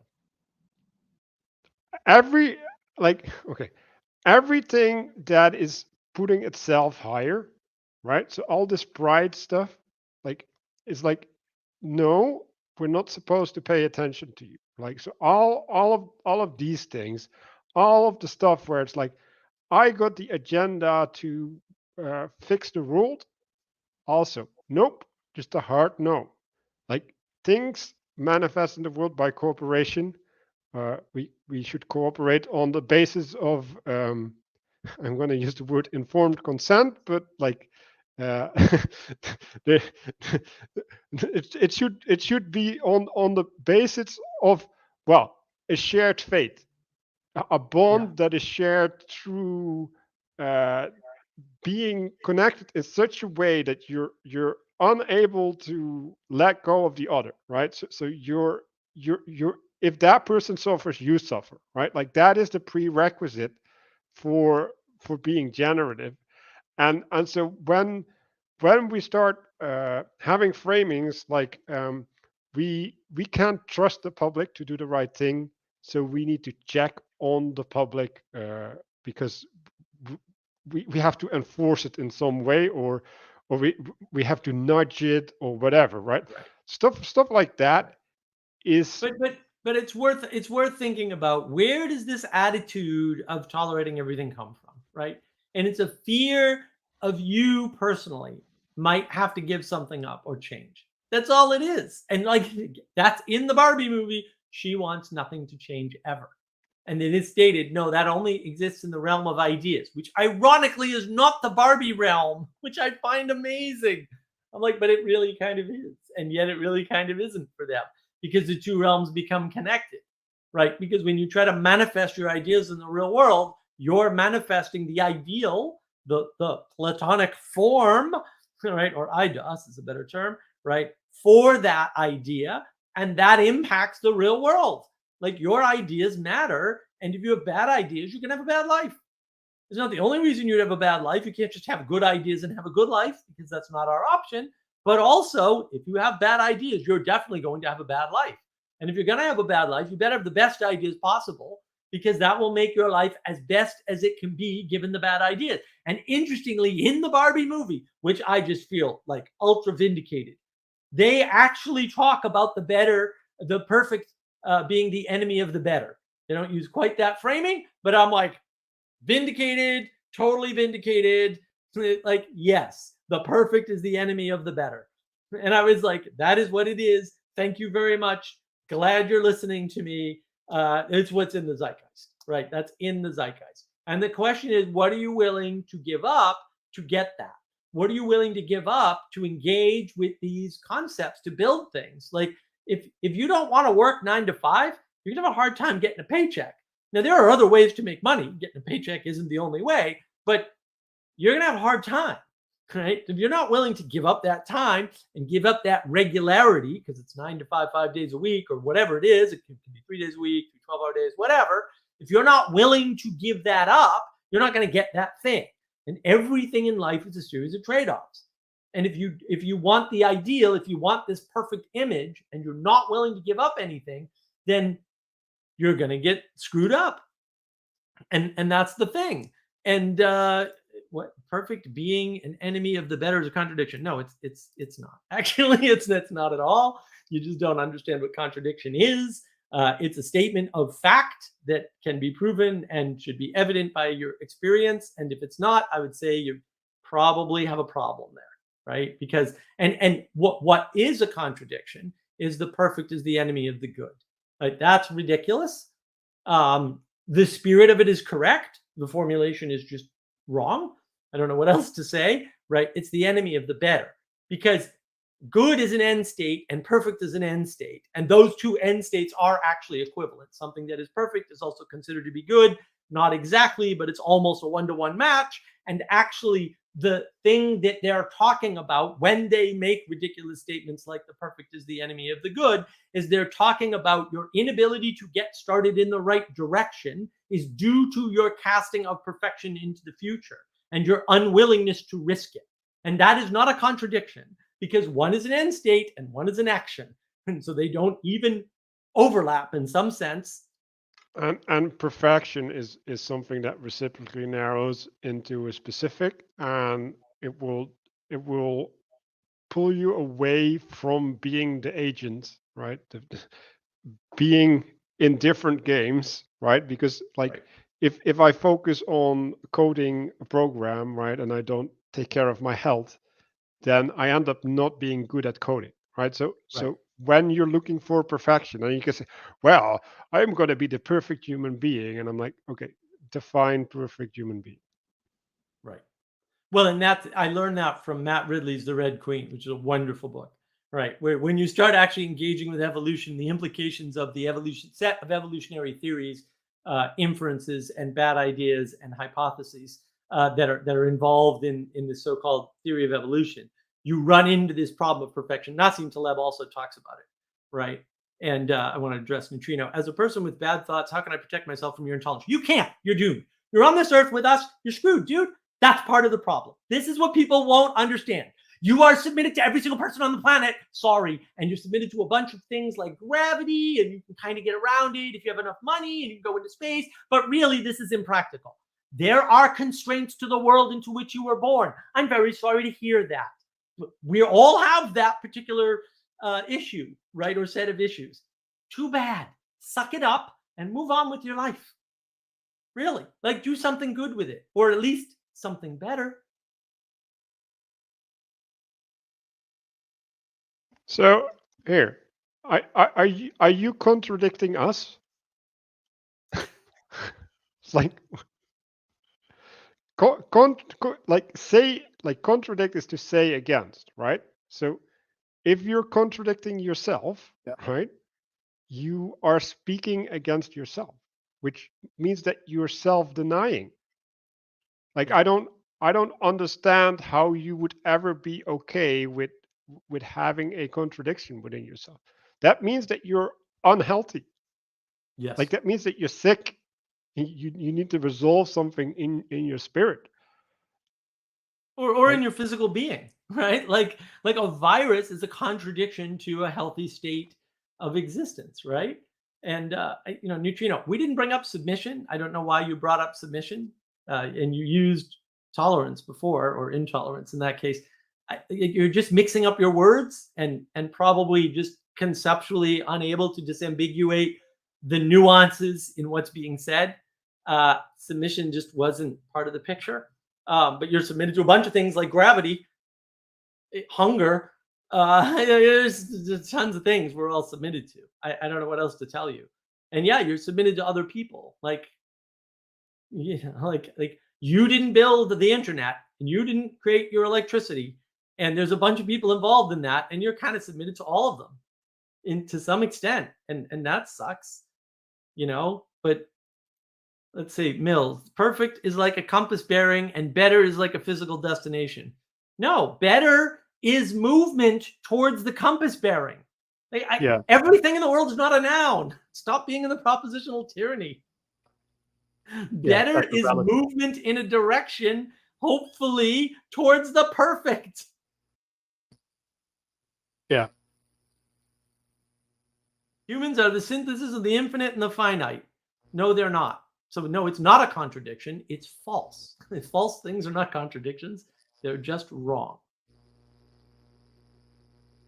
Neutrino, how do I heal my sick spirit from not agreeing with much of what you say? No idea, dude. You could let go of your anger and resentment and just start agreeing and seeing how it works out. And Bubbleviz claims that he loves gravity. I want to see some evidence of that. I want to see like a certificate of love. He says it keeps him grounded. I want to see a picture of him loving gravity. That's what I do too. I also love gravity. Pics or it didn't happen. That's correct. Me and you, Bubbleviz, will take the picture. Neutrino can create his own electricity as much as you or any other man. Thank you. No, you can't create as much electricity as me. There's a technical reason why, by the way. That is just He's false. bald. There you go. Equality is false. That idea is absurd. Well, and the idea of change over time is in the Barbie movie. Like the idea of self-identification, self-control, self-realization, all of that is explicitly stated in the Barbie movie.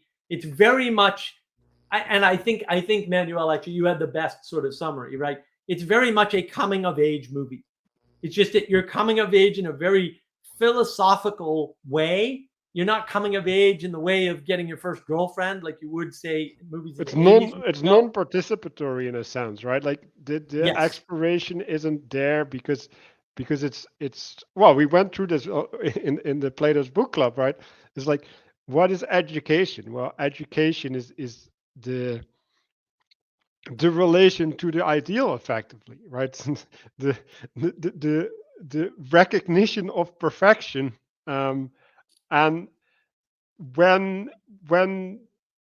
we don't get educated, but instead we get presented with answers or presented with ways of looking at the world that we can't embody, right? Like there's no way of relating to it, right? Like, well, I'm supposed to be objectified, but I'm also should reject being objectified because that makes me not a person. And it's like, well, like what do you do with that? Like how do you have a good relation to that? Like the only way to win the game is not to play, right? So the only Yes. way to resolve the Barbie movie is not to watch it. There you go. Exactly. The only way to fix some of these quote problems that people keep inventing is not to invent them. Then you don't need to solve them anymore. Mills wants to know if Christ is a contradiction. That's easy, no. Okay. Yeah, the epistemic humility on this stream is impressive. Your 2-cent words have no purchase. Hard for me to hear arguments other than wrong. Well, we're not making arguments. So I don't know what you're hearing, but that's not what we're saying. We're literally not making any arguments for anything. That's why I asked earlier when I said, what is it that you're disagreeing with? And I got no answer. Well, then maybe because we're not making any truth claims and you have nothing to disagree with. So why are you disagreeing when we're not making truth claims with which you can have a disagreement? That is an interesting question, don't you think? Right, which sort of goes to the point. And Bubble Viz claims he did not watch the Barbie movie. Look, I just got back from it like 2 hours and 30 minutes ago or so, and don't watch it. It's a trap. The force of gravity will prevent you from going. The worst force of gravity. Wrong. All my arguments are wrong. Well, they are all of the type of wrong since they are said by the wrongness of your name or something. So you fear contradiction. I haven't heard any contradictions. Please contradict me. That would be great. That's why you shoo it away. I don't fear anything. Like, I don't understand. I'm saying it doesn't exist. I don't fear things that don't exist. But sure, whatever. I don't mean to contradict anyone here. I mean to understand the existence of contradiction can be denied. Okay, it's easy. You just go, nah. Okay, I disagree about contradiction. Okay, so when I'm not saying that contradictions don't exist. We're saying that when you perceive a contradiction, you are in wrong relationship. Yeah, your frame is too small. And so, in order to resolve that, you have to re-engage in a different way. You have to learn a new way of participation, and that participation can resolve the contradiction. And sometimes not sometimes, probably you experience a contradiction because you're holding on to something that you don't need to hold on to. So you've bound yourself to something that is not serving you. What is the self-contradictory nature of reality? Reality doesn't have a single nature, and it certainly isn't contradictory. And reality doesn't have a self to refer to. So that's just a weird way to talk about reality because it's not a person.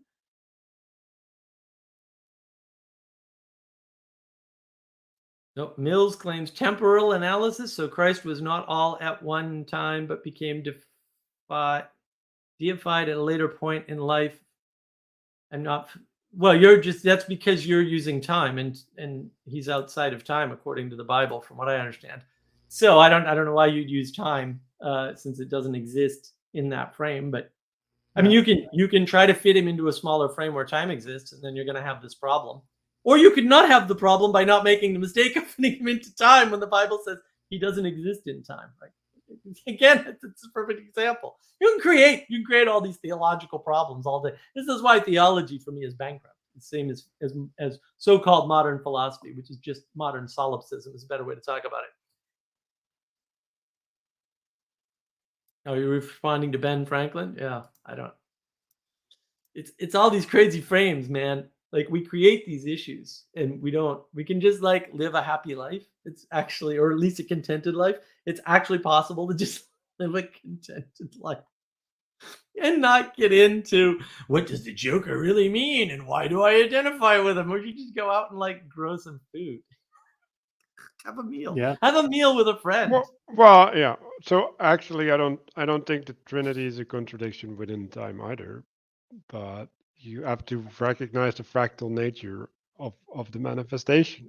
And when you try to universalize a understanding, like that's inappropriate because the way that something manifests is different on each layer because it's in a different frame. So the way that it's going to present itself is going to be different. Right. Yeah, that is where people have a big problem, is that they're trying to they're trying to do things like universalize and over reduce and resolve something that some alleged smart person, who's probably actually just a 3-year-old who's been listened to when they shouldn't have been, has posited as a question or query that needs resolving or something. It's like, And what if that's just wrong? yeah, to go back to the contradiction, right? Like if you absolutize one layer of analysis, you end up with contradictions. If you Right. add in the nuance of having different layers of analogy, or not analogy, analysis. Well, they're somewhat analog to each other, right? But if you have different layers of analysis, you can create the space that can hold the tension that you're perceiving in your contradiction without contradicting each other. Yeah. Yeah, I think we we really don't understand, say, the ending of the movie War Games, right? Which is you have the computer play tic-tac-toe against itself until it figures out that tic-tac-toe is a game for a child. Literally, right? And then it says, a strange game, the only way to win is not to play. And the way it does that, and you see the fractal nature in that movie because it is an excellent movie, right, is it plays war games over and over again. It plays global thermonuclear war over and over and over, and draws the inference from tic-tac-toe being a pointless game to that being a pointless game. And then it doesn't launch the missiles. So the solution to nuclear war is just not to have one, and then you don't have one, and then you don't have to resolve all the problems inherent in trying to have one. It's like, it's like, yeah, and I think Andre here, right? I'm Keno, better than being a Kanto. Yeah, well, sure. Oh, that's Ken. Oh, Kenoff is in, yeah, pretty. All the Ken memes, I'm telling you. Excellent. And that is the problem, right? Is people get caught up in, they want this fantasy, right? They really want to be the person that resolves the like Gödel's incompleteness theorem, right? Or the Izot gap.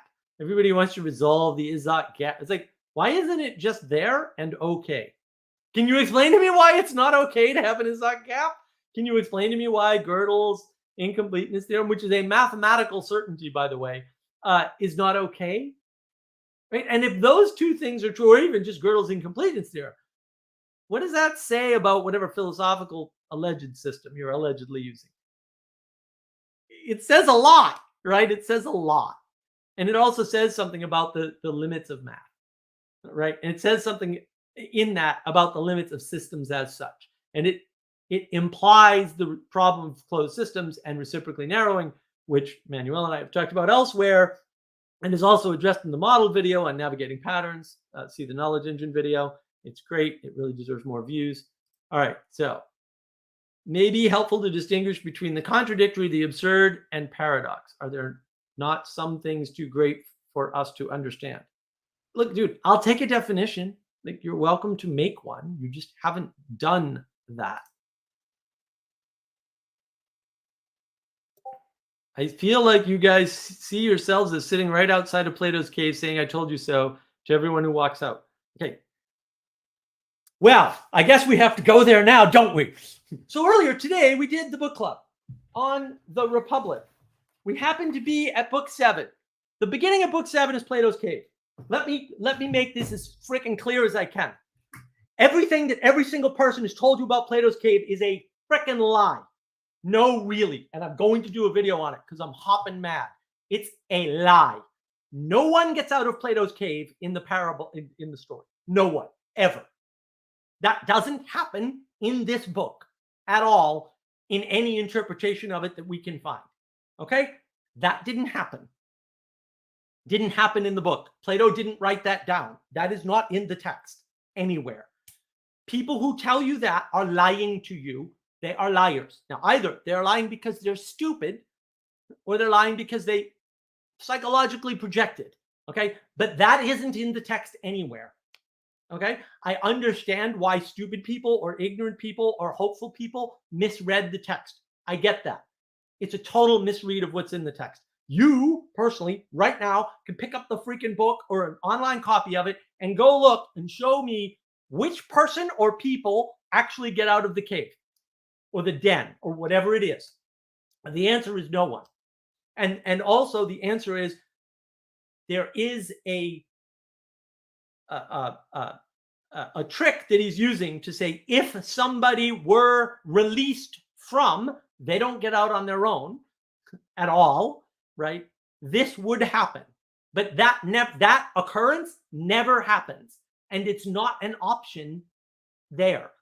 The only reason why they talk about it is to highlight the nature of what happens when you're in that circumstance. Also, you were not put in that circumstance. You were born into that circumstance. You are born in bondage with unable to move your head. That's what it says. It doesn't say anything else. I read it this morning for the book club because I always read we only do about half a book per thing, and you can watch the stream. I don't know if it's out now or if it'll be out later today or tomorrow, whatever. It will be out, and I go into this and I actually take Manuel to task about 3 times because everybody makes the mistake. So I get it. Like, it's an easy mistake to make, but it's also wrong. And that's actually very important. No one walks out of the cave. No one goes towards the sun. The sun is stated explicitly by Plato to be the fire in the cave. For real. He actually says the sun is the fire in the cave. Okay? Like, none of the things you think are true about Plato's cave are likely even remotely accurate to the text. So they are misquoting, misframing Plato entirely. And that makes me mad because, boy, I knew I should never have read this book. I just knew it. I should have stayed in ignorance. Ignorance is bliss. Now I've created a bunch of problems, and now I have to solve them all. I will be doing a video on this at some point on navigating patterns because I'm hopping mad. I'm going to go over book 7 by itself and the parable of the cave and basically show why these people are full of garbage when they talk about it. They have no idea what they're talking about, and they're just plain wrong because all the stuff they're talking about in the text is not in the text, and much of it is explicitly contradicted by the words of the text. And so they're the ones creating a contradiction which doesn't exist. Plato doesn't have the problems they say exist with the cave because Plato doesn't make the claims that they claim Plato makes about the cave. Sorry, just gonna say that. Okay, so I'm gonna have to deal with this. It's like, no, but there's wrong ways. There's lots of wrong ways. Like, it's simple, right? Like, there's a path that you can go through, right? Which interpretation is possible, and outside that path, you're in contradiction. I'm going to get the word again with the text. Like what you're professing is different than what is being presented to you, and so, like, it's not about having the right interpretation, right? Like, first of all, there is, well, as far as we've gotten, there is no clear message in the text, right? So Right. if you're doing an interpretation on a text that hasn't crystallized into something yet, then what are you interpreting? You're literally interpreting something that wasn't intended because there's no intention to be comprehended. And so, that's exactly the complaint of the Barbie movie that I'm making. You will see whatever you will see. No 2 people will see the same movie if they watch Barbie. It's not, I'm making a much bigger claim. I am saying that it is actually impossible for any two people anywhere to get the same thing out of Barbie. There are so many pieces in that movie that can get put together in so many different ways that it is just never going to happen. You're going to see a mirror of whatever it is you're going to see. And Plato is of, like the Joker, is of exactly the opposite type. There's a clear set of messages, but it's not one message. And so to talk about a right way to interpret, there are many messages in this book, right? There are many messages, or in the sub books, however you want to frame it. And that's the problem, is that when you make statements that are contrary to what is in the text, you have inserted something into the text. That is what has happened. I can prove this to anybody by saying, show me where in the text it says, right? Show me where you got this from. Okay, I have done this in the past with many books, although not the Republic, although recently the Republic. Okay, I usually get no answer ever from anybody, no matter how much time I give them to answer the freaking question. I am not making a claim. I am asking them to show me how they got to their conclusion. Okay, if you think I made a claim when I asked you how to show how you got to your conclusion, you have a big problem with the world. Like, making a claim is saying something like, Plato says you can get out of the cave by yourself. Okay, that is a false claim. Plato does not say that in book 7. And as far as I know, he doesn't say it anywhere else in the text. And if somebody says that, it's wrong. And anybody can independently verify it with a copy of the text. This is not some crazy claim that, like, I've looked at the virus and I can tell you that it's spreading through the air, but it doesn't go through masks because I looked in my magical whatever device. It's not a claim like that. It's a claim that you personally, if you get off your lazy ass, can go verify by yourself. You don't need any help. You need to copy the book. They're free online, right? Those are very different ways of talking. And if you saw something in the text, and I asked you what you saw, I'm not contradicting your statement. I'm asking you to validate and verify what you're saying. I think that's reasonable. Like, people should not be allowed to just make random claims and let them stand. You should push back on bad claims. If somebody says Hitler was a good guy, you should say, no, he wasn't. And you can qualify that and say he was a good guy when he saved Germany, because he was. But he was a bad guy when he did everything after he saved Germany, because he was. But this is important, right? So when we have an interpretation of Barbie, like, why would you need to agree on your interpretation of Barbie, right? Like why is that a thing that you want? You want to find agreement, but you don't have to agree on the interpretation. Like, that's just ludicrous. Like, when I do things because I value them. I value different things from Mark, and so I'm going to draw different conclusions because they serve what I value. And so, like, I don't need to have agreement. Now, there are some things, right, that are so problematic that they will put me into disagreement with reality, right? They would mean that I'm untrue to reality, right? But then that's not something between me and Mark, right? That's something within me.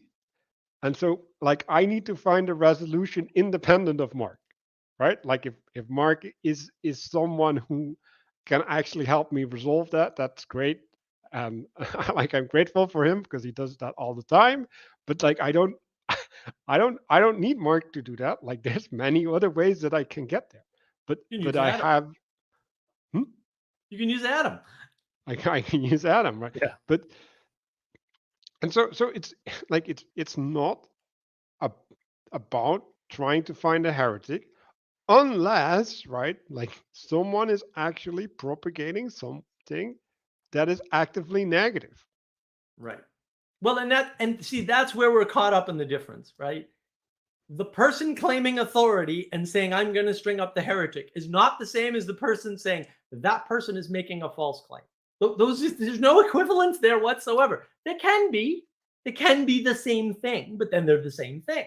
But they're not the same thing by default or by design. Again, this is a nuance of the world. It's a detail of the world that's actually paramount ground importance, right? The fact that you can say the claim that somebody is released from the cave is false is not the same as saying this person who claims that Plato doesn't claim that Solon is released from the cave is a heretic who must die.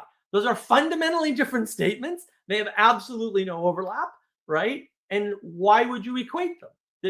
And I'm not even making claims. I'm saying that isn't in there.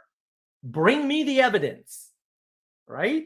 So either you can bring the evidence and everybody who looks can agree on it because it's the same book and it's the same text, or you can't and you're freaking wrong, because some things you're just wrong about. Some things I'm just wrong about. Some things even Adam is just wrong about. And I think Manuel was wrong once too.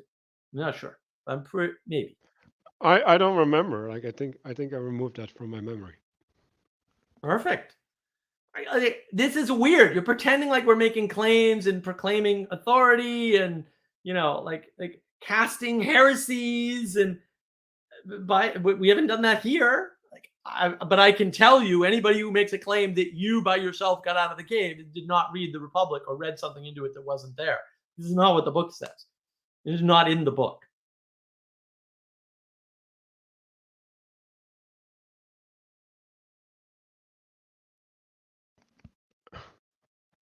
Like why is this hard for you? Like when I say this is the truth, then I make a claim. If I don't, I share a way to look at things, or I profess an opinion, or whatever. Like not everything is a claim. Like I don't understand how this is difficult.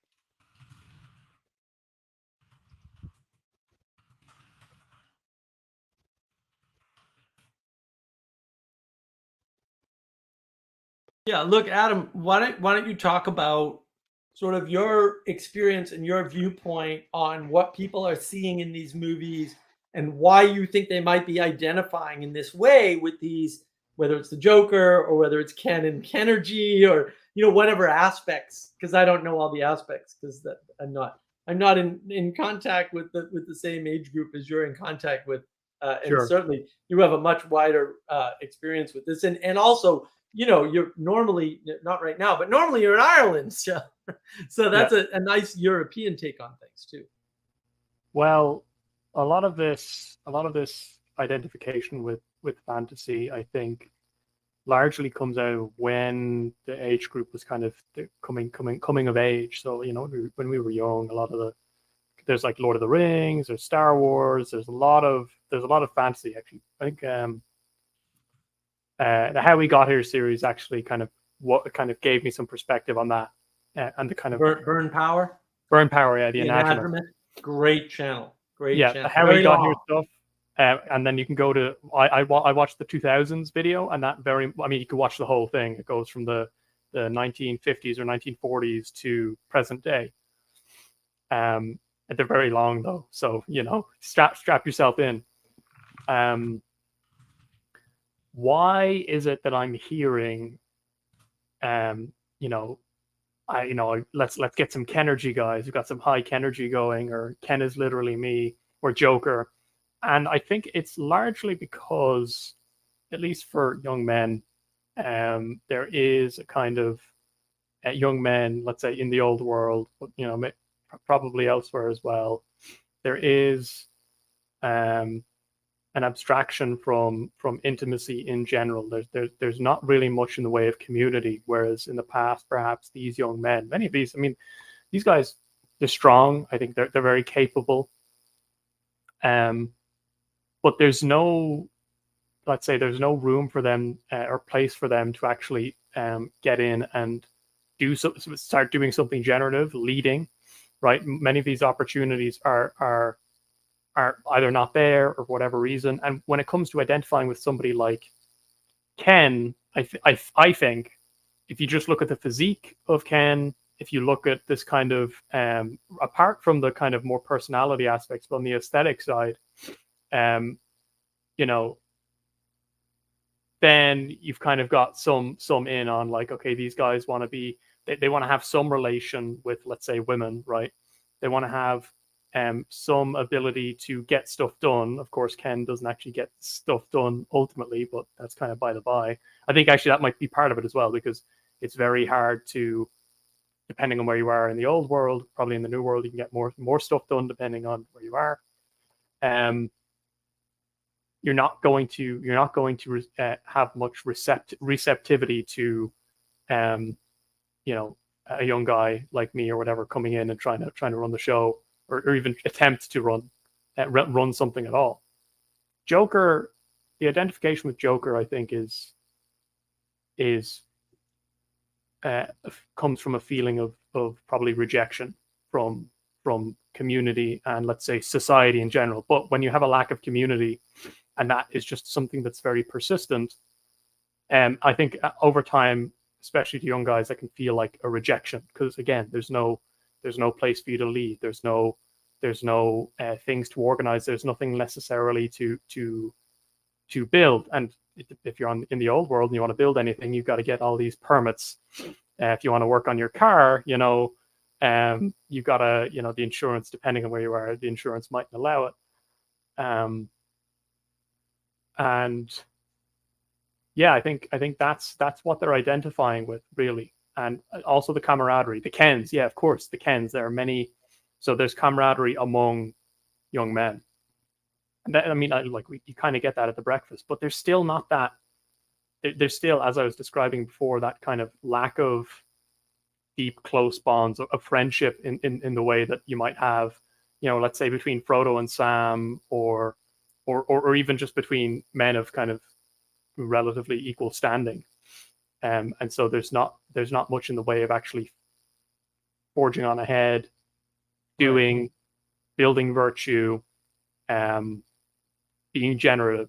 So that, you know, and I think that this idea of generative, which I know we struggle with all the time, right? The idea of generative is the key to making meaning, right? Meaning isn't in a rock or under a rock in your garden, right? You're not going to go find it. You don't find meaning. You co-manifest meaning.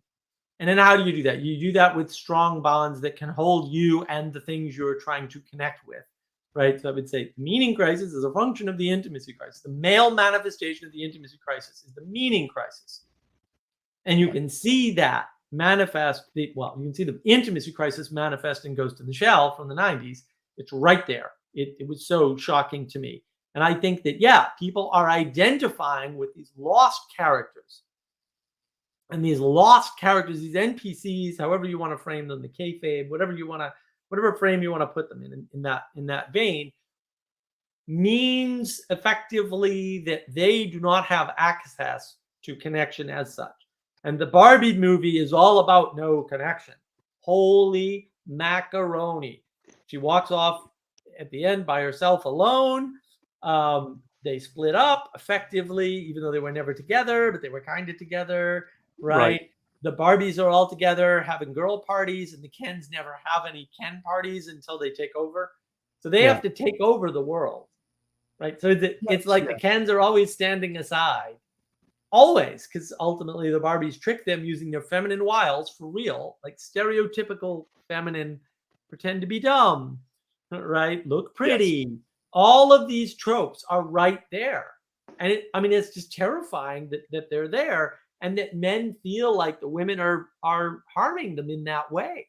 And that the only option is you have to look pretty, but not too pretty, because then you're slutty. Like, these are binaries that don't, lots of women navigate this just fine, guys. If that's what you're seeing in the world, then it's you. It's not them. It's you. It's not the world. It's you, right? You're seeing this, and that's you. That's your perception. That's your perspective, and it can be better. You could have a better perspective on these things, right? You have a better way of relating to the world. And the question is, why don't they have a better way of relating to the world other than oh, that's where I am, I'm Ken, or oh, that's where I am, I'm Joker. That's the real question. And are they going after other characters? Or I mean, you see like the Chad meme and stuff, but Yeah. I don't know how prevalent identification is, as in that's literally me. Well, there wouldn't be as much as, you know, that's literally me in that, but they would be looking to that image. They'd be looking to that confidence and that kind of stoic reserve, and trying to well, relate positively to it, I suppose. And because it's very hard, for young men in that respect, because it's hard to see it manifested in the world, and it's hard when you don't have an example, when you don't have good examples to generate that on your own. Now, I think that it can still be done, but when you don't have a kind of an apprenticeship aspect to that, where the older men are kind of showing the way, and then when you don't have the community in there as well, yeah, they'll just keep on identifying with memes out of context, and you know, they'll reach around for like any kind of thing to grab onto, and at the moment that's mostly, I would say, memes. I mean, it's interesting to look at kind of how this manifests somewhat in the real world, because there was an incident, I think, in the Seattle airport. You know, the and this is something that guys my age would know about, of the kind of the, what's his name, Sky King, right? And this is a guy who just hijacks an airplane and then nosedives it into an island. Now, he was the only one who was died in that, but there was a kind of, even in the way people were relating to that, they said, you know, he flew this plane, he was kind of trolling the ground crew, but before he goes down, he says, oh, I'm going to do a barrel roll before I nose down. And then, you know, that's what people relate to, rather than for the fact that this man is, you know, it's real tragedy is that this man had a wife and kids, and, like, you know, something weird was going on there. Something, let's say, unholy was going on there. I think that's the fear. That would be a fear for a lot of guys around that around my age, to end up like that, you know, to kind of go become so nihilistic or whatever that you would do something like that. Or to be honest, a lot of guys my age would probably don't even have much hope in getting married, which is another thing entirely. Well, right, and he was married with a kid. Yeah, he was married anyways, right? So there's right. that. Well, a lot of people are like, oh, they just need to get married and have a kid. And it's like, yeah, that doesn't work either, guys. And then what you're describing to me, what I'm hearing is there's no exemplification of an ideal. Now, the ideal may be there and people may be rebelling against it or rejecting it or whatever, right? Or it might be that the ideal's gone, or maybe the ideal's there, but nobody can see it, right? This is when I talk about. What I got out of it is independence, right? So when we're talking about Frodo and Sam,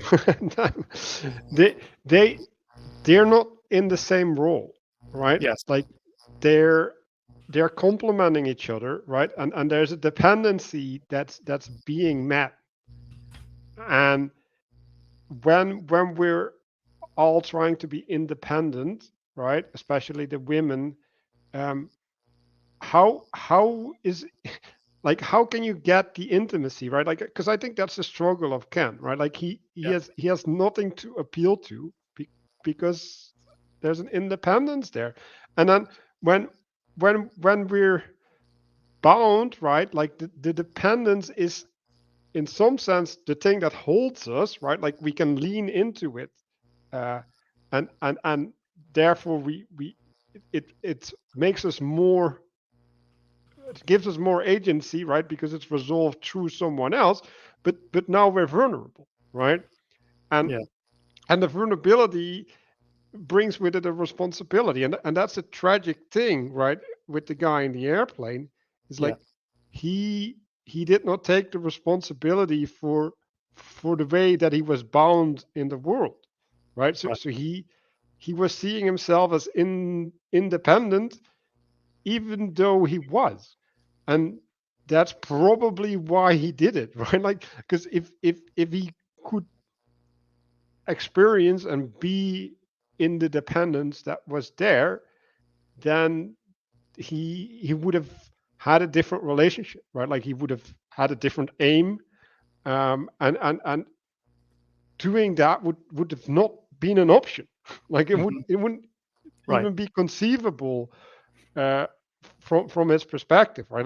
And I think this is one of the things that we're missing, right? Like there's things that can become inconceivable because they're just no longer of our option space, and all the things that we think have to be part of our option space is like, I got a message for you. Like they don't. Like Yeah. you could have a completely different set and you'd still be fine. And Right. that you have to realize like how profound that is. Like everything you're holding on to, you're not dependent upon it. Like you can let it all go, and something else can take its place, and something else can take that place. Well, but that's the issue. Like you can't let it all go and have nothing take its place. That's denialism. Is Yeah. that you can somehow disconnect, and then in disconnecting you can stay in that state. No, you can't, because you will look up to the Sky King. And Yeah. it's such a weird name, right? The Sky King, the Sky king of the King. sky, Yeah. because he stole a plane. That makes you the king of the sky, stealing one plane. That Yeah. is such a bizarre framing, and it's so like it just ignores most of reality, Yeah. right? It ignores most of the observable things around us. There's more than one plane. He didn't have the biggest or the best or the fastest or whatever measure you want to use. He wasn't at the top of any hierarchy.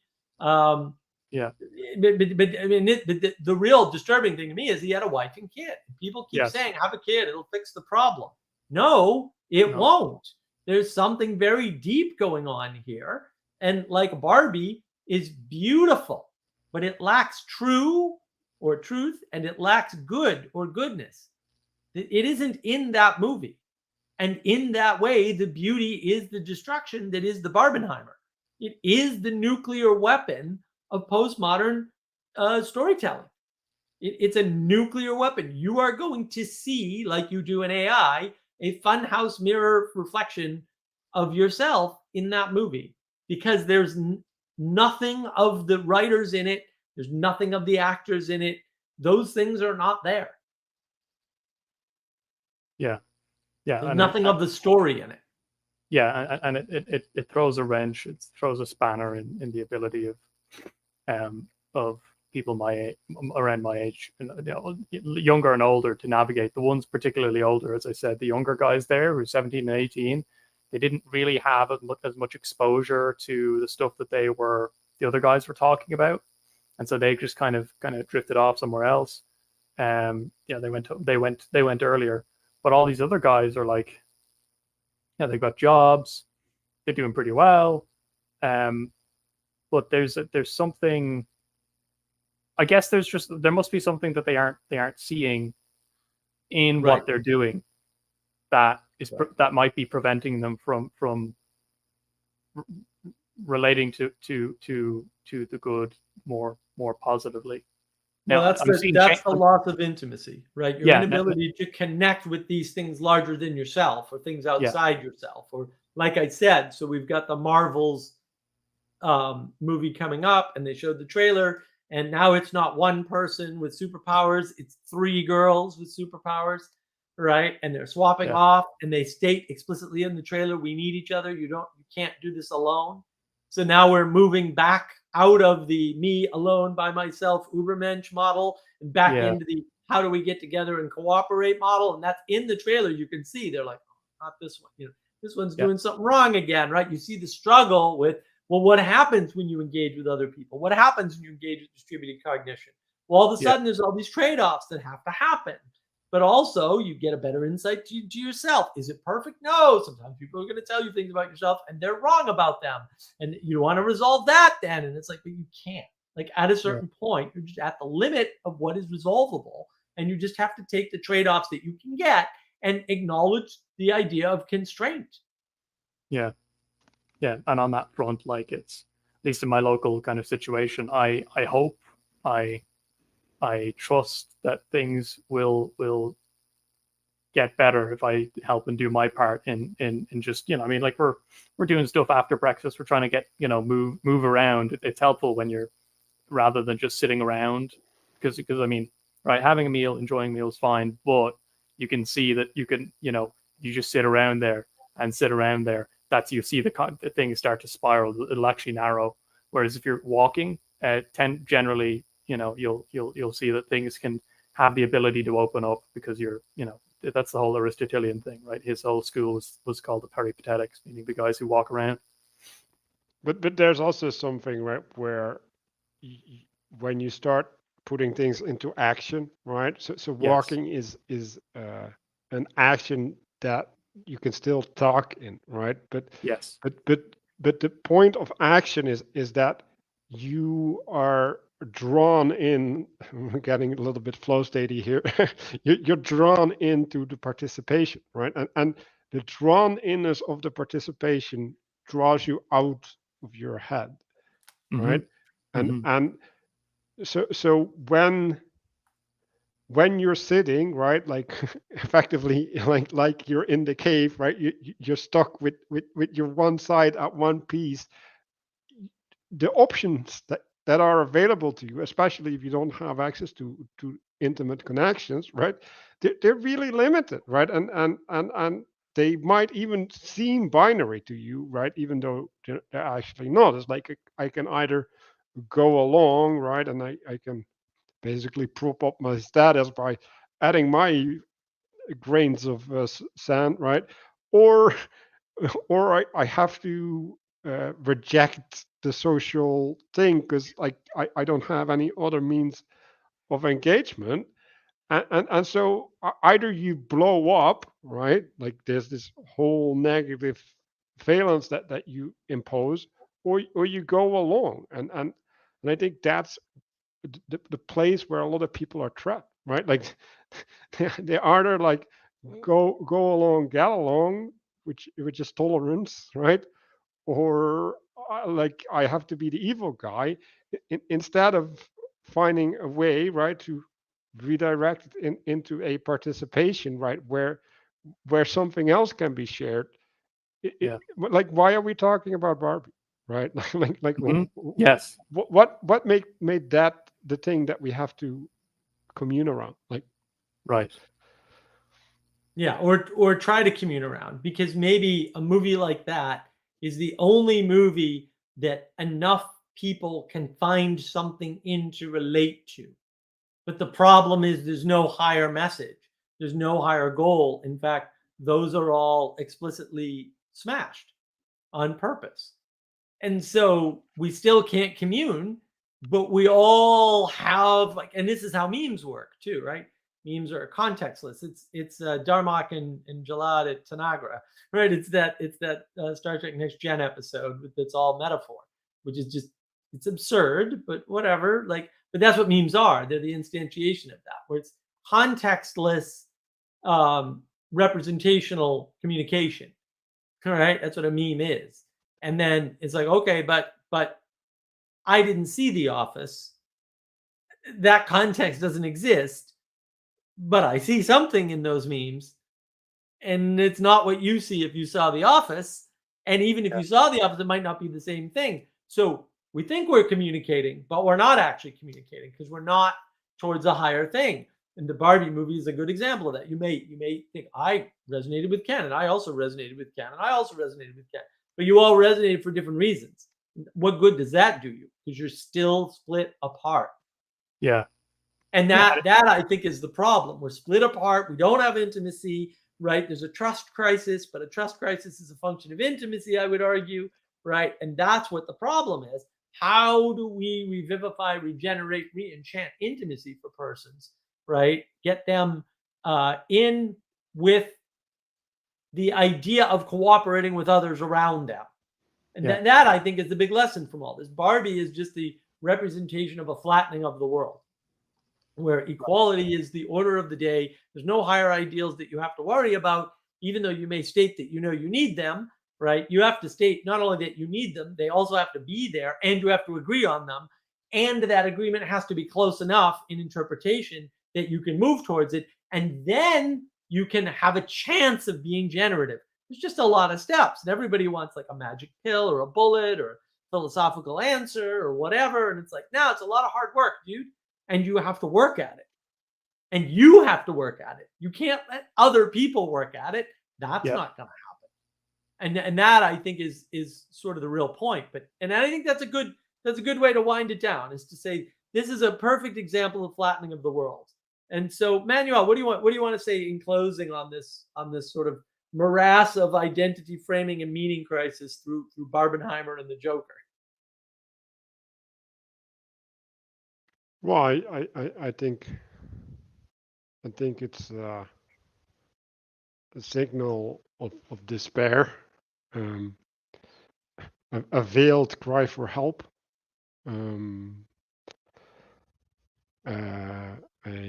a promise of a really difficult future, because let's just say that, like, this is a correct representation for a significant part of the population, then where are they going to end up?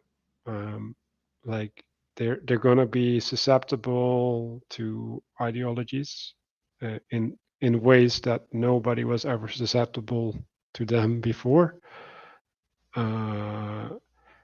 They're going to be desperate. Like, if we're going to have to believe the climate stuff, right? Like, we're going to have changes on societal skills that are imposed upon us, as well as changes within the society, and they're going to be in friction with each other. And I saw the word escapism come by. Like, that seems the obvious path. Like, you can see organizations already preparing for non-participatory members, well, dismembered of society. And yeah, like, it's gonna be a wild ride. Okay, Adam, what do you think? Take us away from Barbenheimer, identity framing, meaning crisis, and Joker. Well, one thing that I didn't really touch on, but I'll just touch on a little bit here, is that when it comes to young men and getting past this Barbie stuff, the first step is abandoning any use of irony, because at this point there are a lot of young men who still don't know when they're being serious, and so they'll be playing around with whether they should act or not, whether they really meant it. Well, I think it's time to mean it. It's time to go out there. It's time to point willingly submit yourself to something higher, and to go towards a telos, even though things may look grim at the moment. Because actually, as time goes on, they may actually start to look less grim, even if the external circumstances actually don't change, but your perspective on it changes. And yeah, I think no, young men, stop watching Barbie, stop doing it. Go out there, try and get married, okay? All right? Mhm. Right? But you got to look even past the marriage, dudes. You got to be you have to look for intimate relationships and community. And if it's not there, you like try and build it, because even in the trying, there's something to be learned. So yes. Is there anything else I'm missing? Joker. Yes, Joker's a great film. Barbie probably isn't. And yeah, this is the second time I've wound up with shooting from the hip, so that's where I'll leave it. Walk out of the movie theater, man. I compel you. No, that's great. Yeah, those are nice summaries. Yeah, in summary, I'd like to say, look, we're living in a time and in a place, and these things are happening around us, and these poor people who are either stuck in a meaning crisis or stuck in the intimacy crisis, right? And I think that the intimacy crisis manifests very specifically and differently in women. And hopefully I'll get some smart female to discuss this with me, maybe Catherine or Andrea with the bangs. My talk on intimacy crisis with Andrea the Banks has over 1,000 views.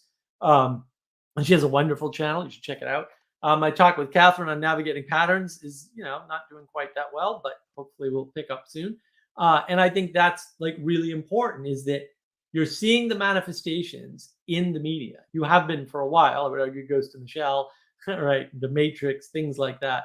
But you're also seeing people identify with this postmodern, frameless world. And that is going to have negative consequences all around. It's already having negative consequences. It's going to have worse negative consequences all around for everybody. And so we have to be able to deal with that in such a way that we don't make it worse. And the question is, what do we do about that?